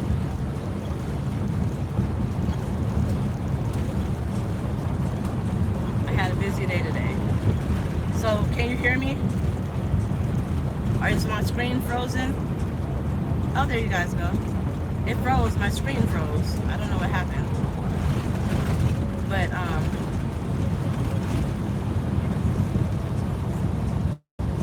yeah. That's the only way I would create a GoFundMe page or ask for donations. It's something that's a necessity that I can't physically cover. I would ask for donations for my rent. Like if my truck broke down. Sibling, he does no secret commands. I'm trying to get him, right now what I'm working on with him is focusing. And, you know, like, he has to be able to, when I go out in public with him, if he sees another dog or a cat or something, he has to keep his cool and not respond to that cat or dog or that something. You know, if you've seen service dogs in public, when the owner stops walking, the dog automatically sits down. No matter what's going on around him, he stays sat down and he doesn't respond to anything. And that's what I'm working on with Bear, because he doesn't do that. So that's currently the training route that I'm taking. That's one of the tasks that I'm trying to teach Bear. There's this book on Amazon. There's 2 of them that I really, really want. They're like $10 each. I should buy it. I don't know why I won't buy it, but it's a complete guide to training a service dog. The first edition is just a regular, like, basic training, like obedience. And then the second edition is after they've gotten the obedience down packed, then you get into the special stuff for like the depression and the PTSD and stuff like that. And all of that stuff, like the PTSD and why I'm diagnosed with all of that, that's another video for another day. I will probably do an awareness video, and I'll share my story with you guys. I'm very transparent and open, so I don't have a problem sharing anything with anybody. You can ask me anything. But I've had a hard life, and people say that I should write a book. They say I should make a movie about my life. That's how crazy my life has been. So one of these days I will share my story with you guys. maybe Trucker Steve can help me create a movie or something. I don't know. Maybe I can work with somebody on doing a biography. One of the colleges I wanted to apply to is Harvard Law School. And I said that if I did get accepted to Harvard, I will write a book. And that will be the final chapter of my book. Yeah, I did. So that's good you guys heard me. If I get into Harvard, like I'll write a book, and every chapter will probably be like a year or two in my life, like every year or two. And then if I get accepted to Harvard or to an Ivy League school, that'll be my final chapter in the book. And then after I graduate law school and whatever else I do with my life, I will probably write another book. But the meat and potatoes and what's going to sell is my struggle all the way up to Harvard. There's this lady, she actually wrote a book. It's called From Homeless to Harvard. She was actually homeless, and she ended up going to Harvard Law School, and she's a black lady. And I've read part of it. I haven't read all of it, but that's kind of like my situation. I used to be homeless. I grew up in trap houses. I grew up in drug houses. I grew up in many people's houses. We didn't have like our own place. My mom, I'll tell y'all about all of that. And I don't feel like I'll tell you a little bit about something, but I don't know if I should say everything, because then you wouldn't want to buy the book, right? But yeah, I've had a struggle, and my PTSD comes from my ex. I was abused. I was in an abusive relationship. Last thing I remember him telling me was, before I escaped, was he said, the next time I beat your ass, I'm probably gonna have to and slit your throat and kill you, because you like to call the police and run. And that's the last thing I heard from him before I escaped his stronghold, like his demanding and controlling ways. There's this thing called victim witness or victim assistant, and they helped me move and hide my identity and basically flee from him so he can't find me. And doing YouTube videos, right? I'm not worried about him now, but I was for the longest time. And that's part of the reason why I have PTSD, because of that stuff. Depression, that it's hereditary. My mom battles depression, and it's like manic depression. Anxiety, I believe I got that from a child. And you mix depression and anxiety together, like as a child you have depression and or anxiety, right? As an adult it turns into bipolar disorder. A lot of people are misunderstood about what bipolar is, but that's another video. I have been diagnosed with bipolar disorder. It's all like the same thing. Depression, anxiety, bipolar is all one type thing. Like under bipolar you have depression, anxiety, and then under depression you have like depression 1, depression 2. And then under anxiety you have like severe anxiety, acute anxiety, and stuff like that. So mental health awareness is definitely something that everybody needs to know and be understand and be aware of. But that's why I have Bear, that, and I'm training already knew a lot of stuff. His previous owner must have, I believe his previous owner was like a war vet or something, because he knows a lot already. And he's important to me, so I have to get the heartworm and flea and tick. He annoys the hell out of me, but it's just because he's new to the truck. He doesn't know, I have to train him on how to act in the truck and how to move about the truck and what to do. Like, one of the things he does that irks the hell out of me is he'll, when I get out to do whatever I'm doing, he'll jump on the seat. And I have my inverter here, it's plugged into the cigarette lighter.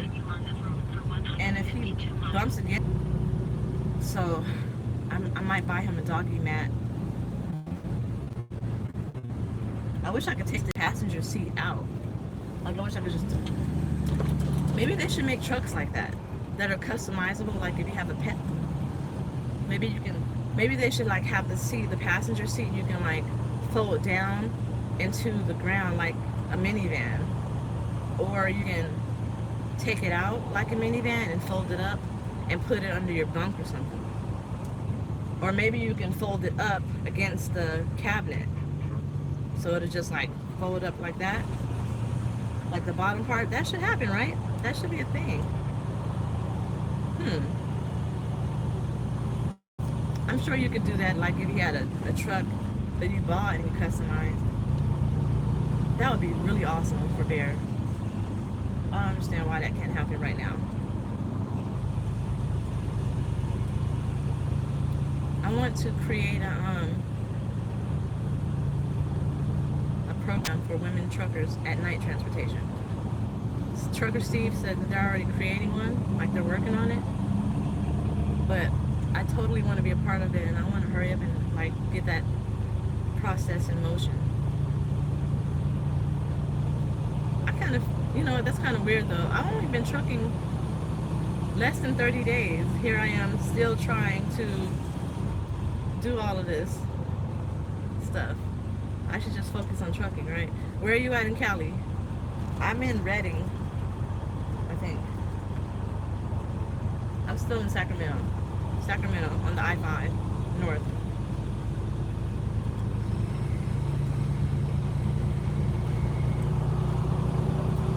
Where are you at? Y'all, I need some chapstick.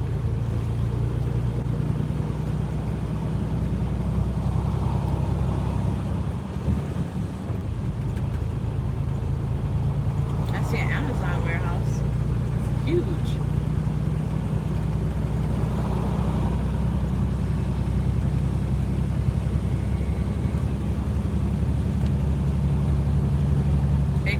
Okay. I want to decorate my truck too.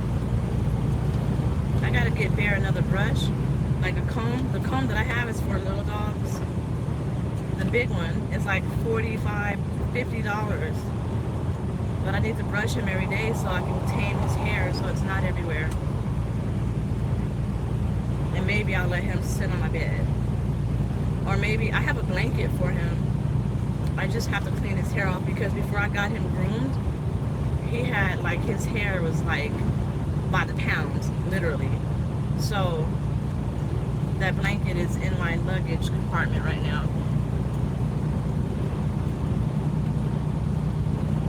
And it has hair all over it, and I haven't cleaned it. I've been too lazy. But I might take that blanket and put it on my bed. Like, I might remove my blanket and put it on the top bunk while I'm driving, and put his blanket on the bottom bunk, and he can lay on the blanket while I'm driving. I just don't want him to think that it's okay to do when I'm asleep, because my blanket is like really soft fleece type fabric, so his hair sticks to it like crazy. And I think the blanket that he has, I think it's like polyester or something. So I can just swipe off the hair. But I gotta do that ASAP because he is in my way.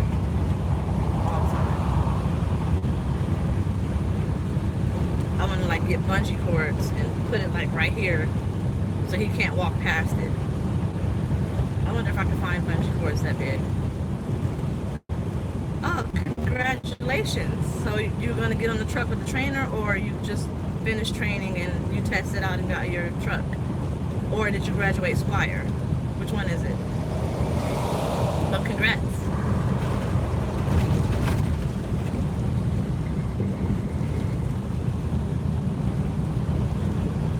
I can't wait till I'm done with my 30,000.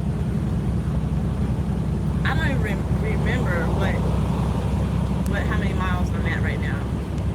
I think I have like 20,000 miles to go. Okay, Squire, waiting on a trainer. Okay. If you're a woman, it'll probably be a minute before you get a trainer. If you're a guy, you'll probably get a trainer within like 3 days. Because whoever it is, where are you out of? What terminal? Because a lot of people feel like trainers should be just sitting and waiting around for trainees, right? Okay, you're a guy, so, but that's not the case, right? For example, if I was a trainer and somebody graduated like you, so say for example, I was a male trainer and you just graduated, wherever you're at, right now I am in Sacramento. So wherever I have to go to pick you up, I would have to finish here in Charlotte. They wouldn't you, but say for example you were in Cali, right? Say for example you were like in LA and I'm in Sacramento and I'm going to Washington. Either try to get a trainer to get you. If I was on, they would have me drop that load off in Washington, which is about 2 or 3 days now, and then they'll give me a load to LA to come get you. So that'd be like a week, right? So it takes time to get a trainer because they're on the road and they have to finish. If they're on a load already, they got to finish and deliver that load before they can go pick some. And then they have to, travel, and they have to do the hours of service and make sure they're in clients and all that. So be patient. It may be a couple of days. I told Knight, because since I'm a woman, it's harder to get trainers. But I told them I would meet my trainer, like I'll drive to my trainer wherever they're at. I'll meet them. So, I mean, if that's something you gotta do, you could probably do. I don't know. I don't know what it's like out in Charlotte. Your trainer is probably going to come. So you did Squire in Charlotte. Where did you do your Squire? Oh, that's glad. I'm good. I'm glad about that. I helped you. Where did you do your Squire at? Did you yeah, where did you do it at? Out of Charlotte? How long did they say that you before you got a trainer? Do they have like a name and number? Oh, you did it in Phoenix, okay. Did they give you like a name and number, Sadi? And usually what they did with me is they said, they give me the name and number of my trainer, and they said my trainer will contact me soon. And then my trainer contacted me and told me, hey, I'm on my way from such and such, I'll be there. They told me what I should and shouldn't bring on the truck and stuff like that.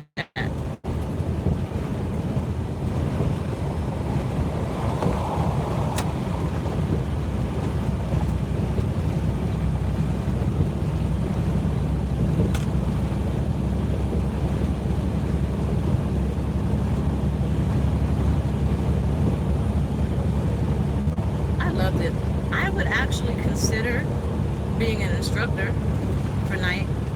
I would consider being an instructor in Phoenix. I don't want to do it in Phoenix though.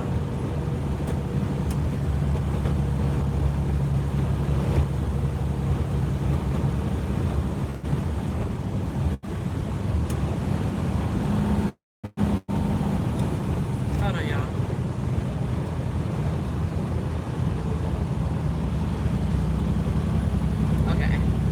I don't want to do it in Phoenix. I wish they had like Squire training in other states. I would love to be an instructor and teach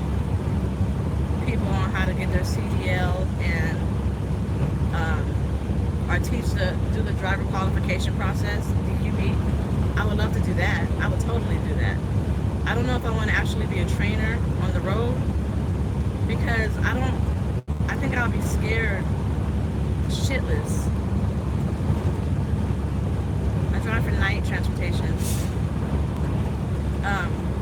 I would be so scared to have a brand new person who knows nothing about driving trucks on my truck.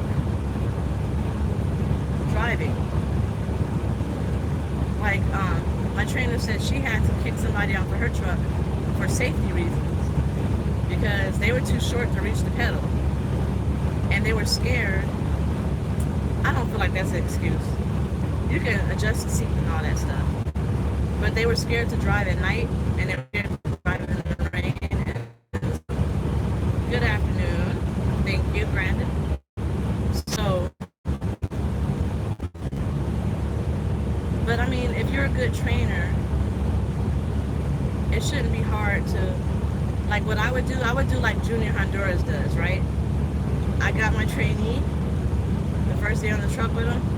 I would go to a night yard and I would do a couple laps around the yard and get them familiar with the truck, do a couple of backing maneuvers in the yard before we get out on the road.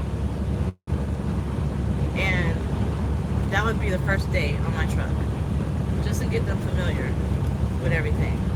And then we'll get out on the road.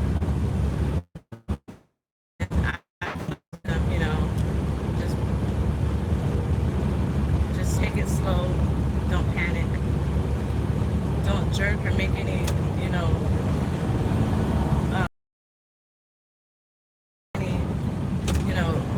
quick movements like you get outside, don't hurry up and jerk over, or don't step on your brakes and press on your brakes hard. If you're in doubt, slow down.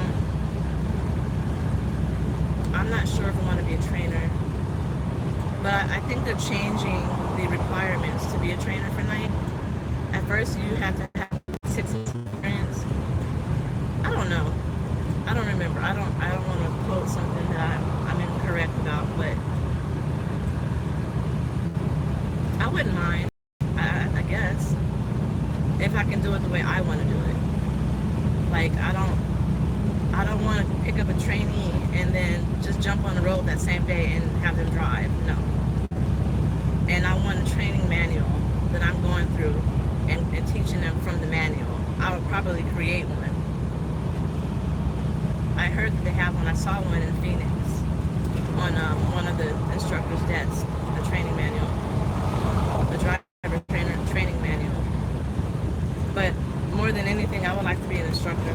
I would love to do that. Definitely would love to do that. I definitely want to do that. Like, I would love to do that. I was planning on having a baby, but I know I can't drive. I won't drive after like my 8th month, and after I have the baby, I probably won't get on the truck unless I'm doing like a local job, and it probably won't be until like 6 to 8 months after I have the baby, because I want to breastfeed. So once I've gotten the baby on full, complete formula, and I'm not breastfeeding, then I'll get back on the truck. But before then, I don't want to be on the truck because I need to breastfeed like every 2 to 3 hours, 3 to 4 hours. So that would be ideal for me if I was a trainer or an instructor. I can probably like, I don't know how that would work. I don't know, but I'm going to look into that actually. I would love to do that. I'll probably teach DQP, like the driver qualification process, because I believe the trainers who are teaching, the instructors who are teaching Squire, they have like years under their belt driving. But I like the classroom stuff. I like the classroom setting and handouts and doing, presentations and stuff like that. So I would love to do that actually. I'm gonna talk to somebody about that and see. But I don't want to do it in Phoenix.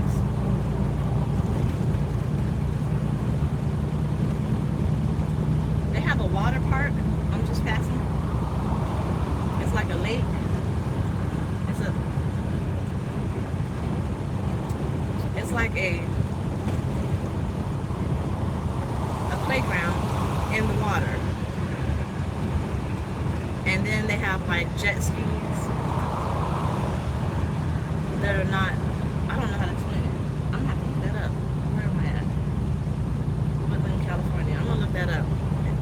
It looks interesting. I wish I could show it to you guys. I wanna look that up. That looks fun. But yeah, I'm gonna look that up too. See how I can, maybe I can create a program in Vegas. Where would it be a good city for Squire? So Phoenix, of course, because that's like the home. That's like the home terminal, like the Mecca, our base. Texas, right? Texas. Let's do one in Texas. Let's create a Squire program in Texas. We'll have to look into that. That'd be fun. So I'm trying to think of all kinds of stuff. I'm like a Jamaican. I'm like a jack of all trades. I want to do everything. I'm trying to figure out ways to make all kinds of money. Maybe I'll drive like every other month. I'll drive, and every other month I'll do a Squire training or something. Or maybe like, what if I was like a traveling trainer? Like, what if I help them solidify the training program and like create a, like for the trainers that are out on the road training the trainees, what if we like created like a universal training program with a training manual and everything, and then I went from terminal to terminal training the trainees. That would be cool. I would do that. I would love to do that. I wish they would do that. So I can go from terminal to terminal training the trainees on how to train, training the trainers on how to train the trainees. I could probably do that. I'll talk to somebody. I'll see. That'll be fun. Trucker Steve knows who I can speak to about that.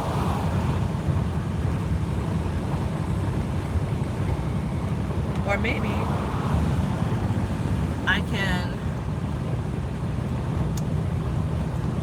work with Trucker Steve on going from terminal to terminal, doing videos and interviewing drivers and like million-mile drivers. They should get an interview, right? We should have like night TV. We should have like our own little night TV or a podcast or something. Or a YouTube channel. Well, we have a YouTube channel, so we should have like presidents and the Operation Night Transportation went on the road with the drivers to see what it's like being a driver, you know, to get that side of the trucking business. They have those episodes on YouTube, on their YouTube page.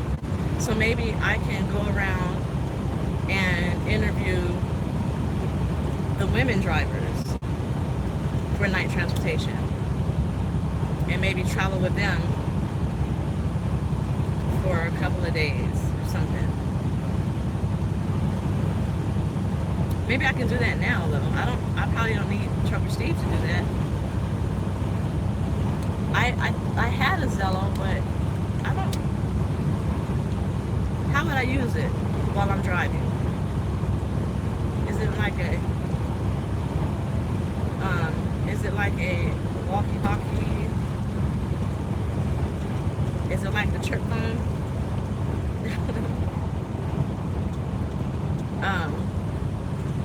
That's what I'm gonna do. I'm gonna try to find out all of the women truckers at night transportation, and I want to try to interview them, whether it be through in person or on IG, like on Instagram Live, where I can join them in on my Instagram or Facebook. I can join them in on my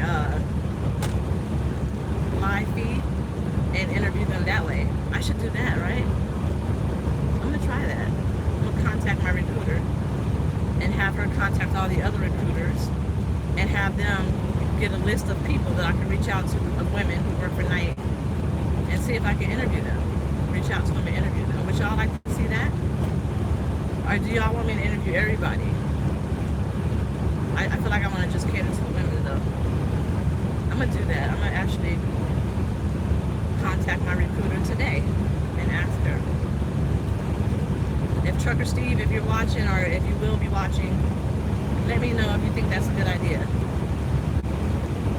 And maybe you can help me get it published on Night's page.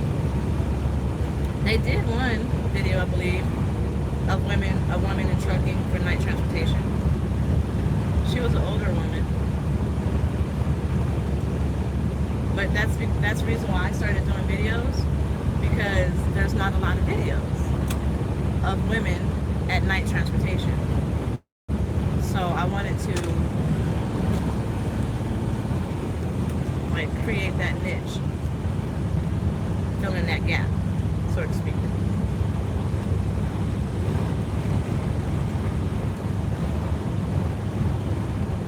I've been on for 2 hours and 10 minutes, y'all.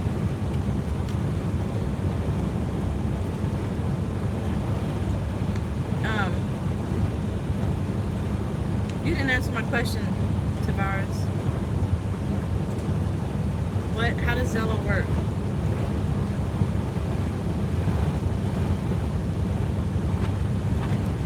So, I want to do Instagram Live because I think for post-trip it's 5 or 10 minutes. That's a good question. I don't know the answer to that, but it's a walkie-talkie app, okay. So what I did, I don't know a lot about trucks and diesels and all that stuff.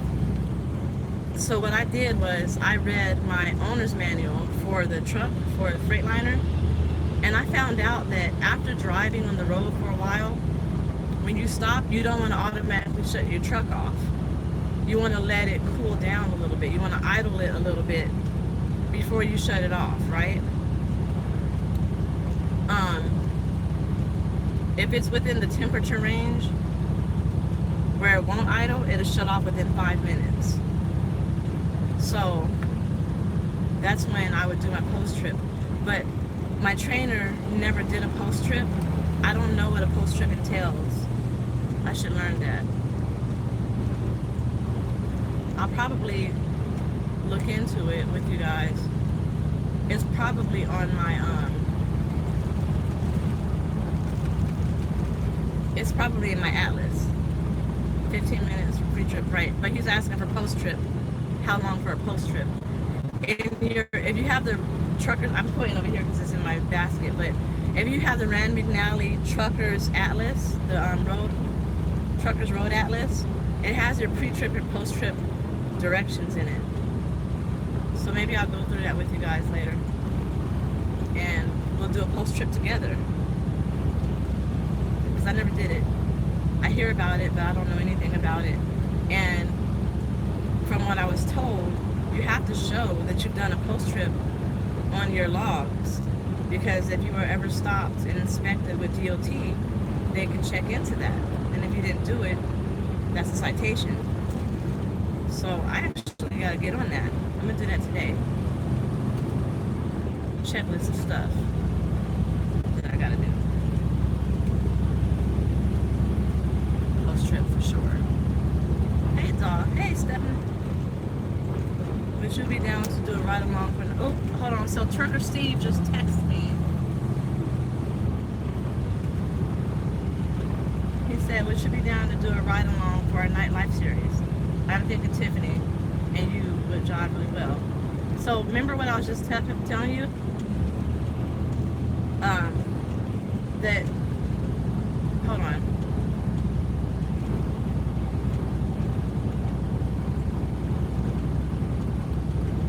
I'm live right now. I was just talking about you. So definitely, I would love to do it. Okay, so Remember I was just telling you how like some of the CEOs are like, you know, some of the people who ride, who are working in corporate for night, they did a ride along with some of the drivers to get that side of the trucking industry. Well, Trucker Steve just hit me up. He's the one who does the media and stuff for night. And he just asked me would I like to do a ride along. See? I was just talking about that. See what happens when you put stuff out in the universe? There's this person that I know, she's one of my best friends. She doesn't like to put stuff out in the universe because she feels like that's getting her hopes up. And I don't know how to explain it to her that that's not like getting your hopes up, it's just putting it out in the universe and letting the universe do what it does with it. But my hopes aren't up on it. I'm just throwing stuff out there and see what ideas I can come up with. And see what the universe catches and what it throws back out at me.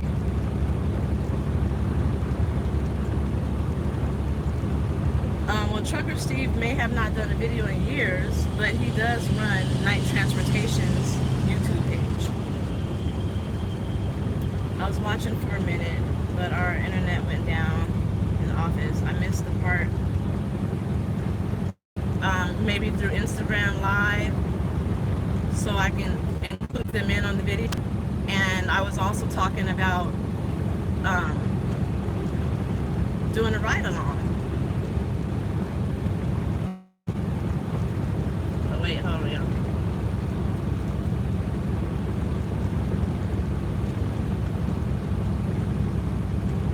Okay.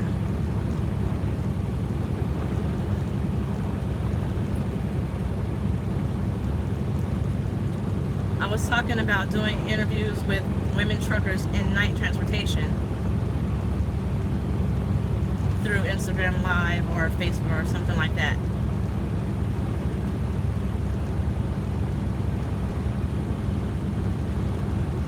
But if I was to do a ride along, when will it happen?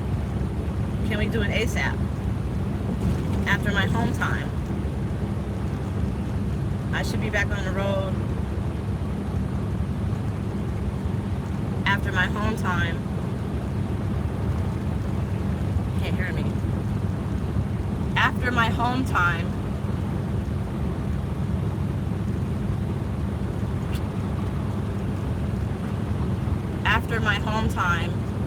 on June 3rd, July 3rd or 4th.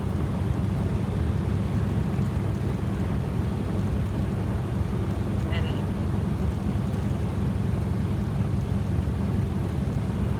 July 3rd or 4th. So that's how I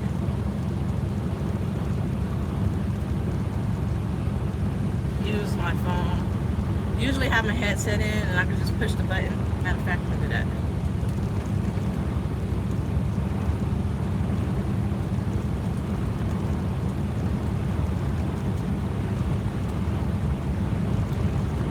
I use my headset and I push the button. Oh man. And I just talk into it. And that's how I'm able to not, be hands-free and not have to. And there's this thing called drive mode.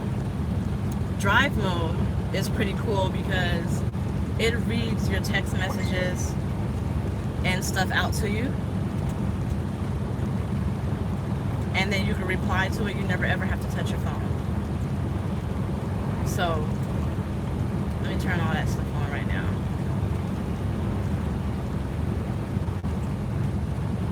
Turn on my headset. Did we answer the question with the post trip? How long? What mile marker? I'm at 5:56 on the I-5.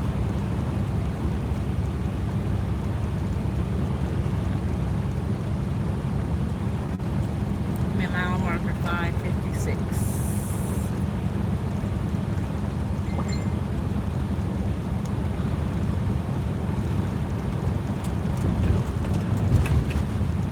He said we would have you come down to Phoenix, meet here, and then would roll up to Las Vegas and back to Phoenix and drop Tiffany off. So like a round trip. Okay, cool. Let me turn on drive mode. So then you get to hear everything that he says. Because it's gonna play on my it might play. Let me see. Nope, I don't want to do that.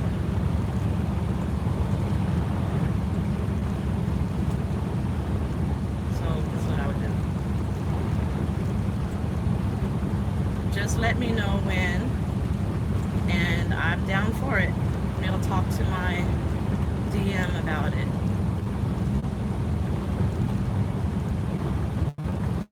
I'll talk to my DM about routing me to Phoenix. I'll talk to my DM about routing me to Phoenix after my home time. It didn't go through.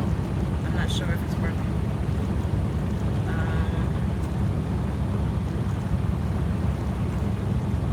Let's see. My hands-free device works better with text messages. So can you text me instead of Messenger?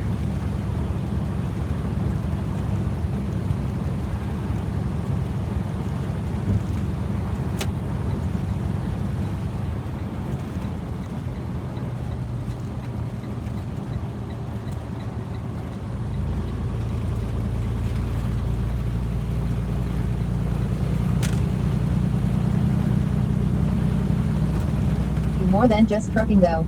So it would be cool if y'all went and spent some time in Vegas doing stuff y'all like off the top. Like maybe working out, getting nails done, kind of showing Tiffany around Vegas. Reply to message. Reply to message.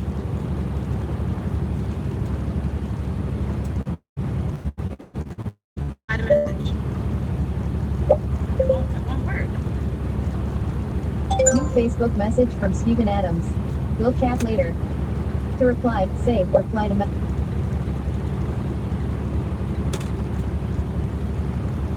Let me take it off of Samsung AirTag. Maybe that's why it's doing that.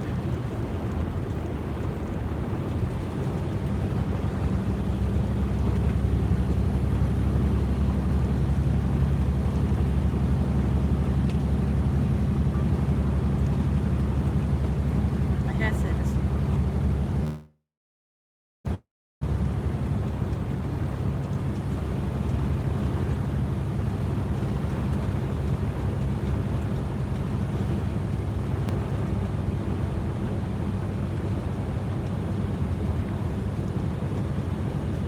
Okay, that sounds good. Maybe we.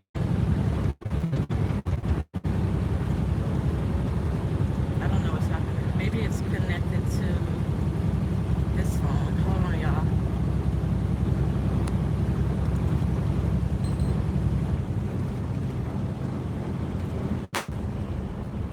Oh yeah, it was. It was connected to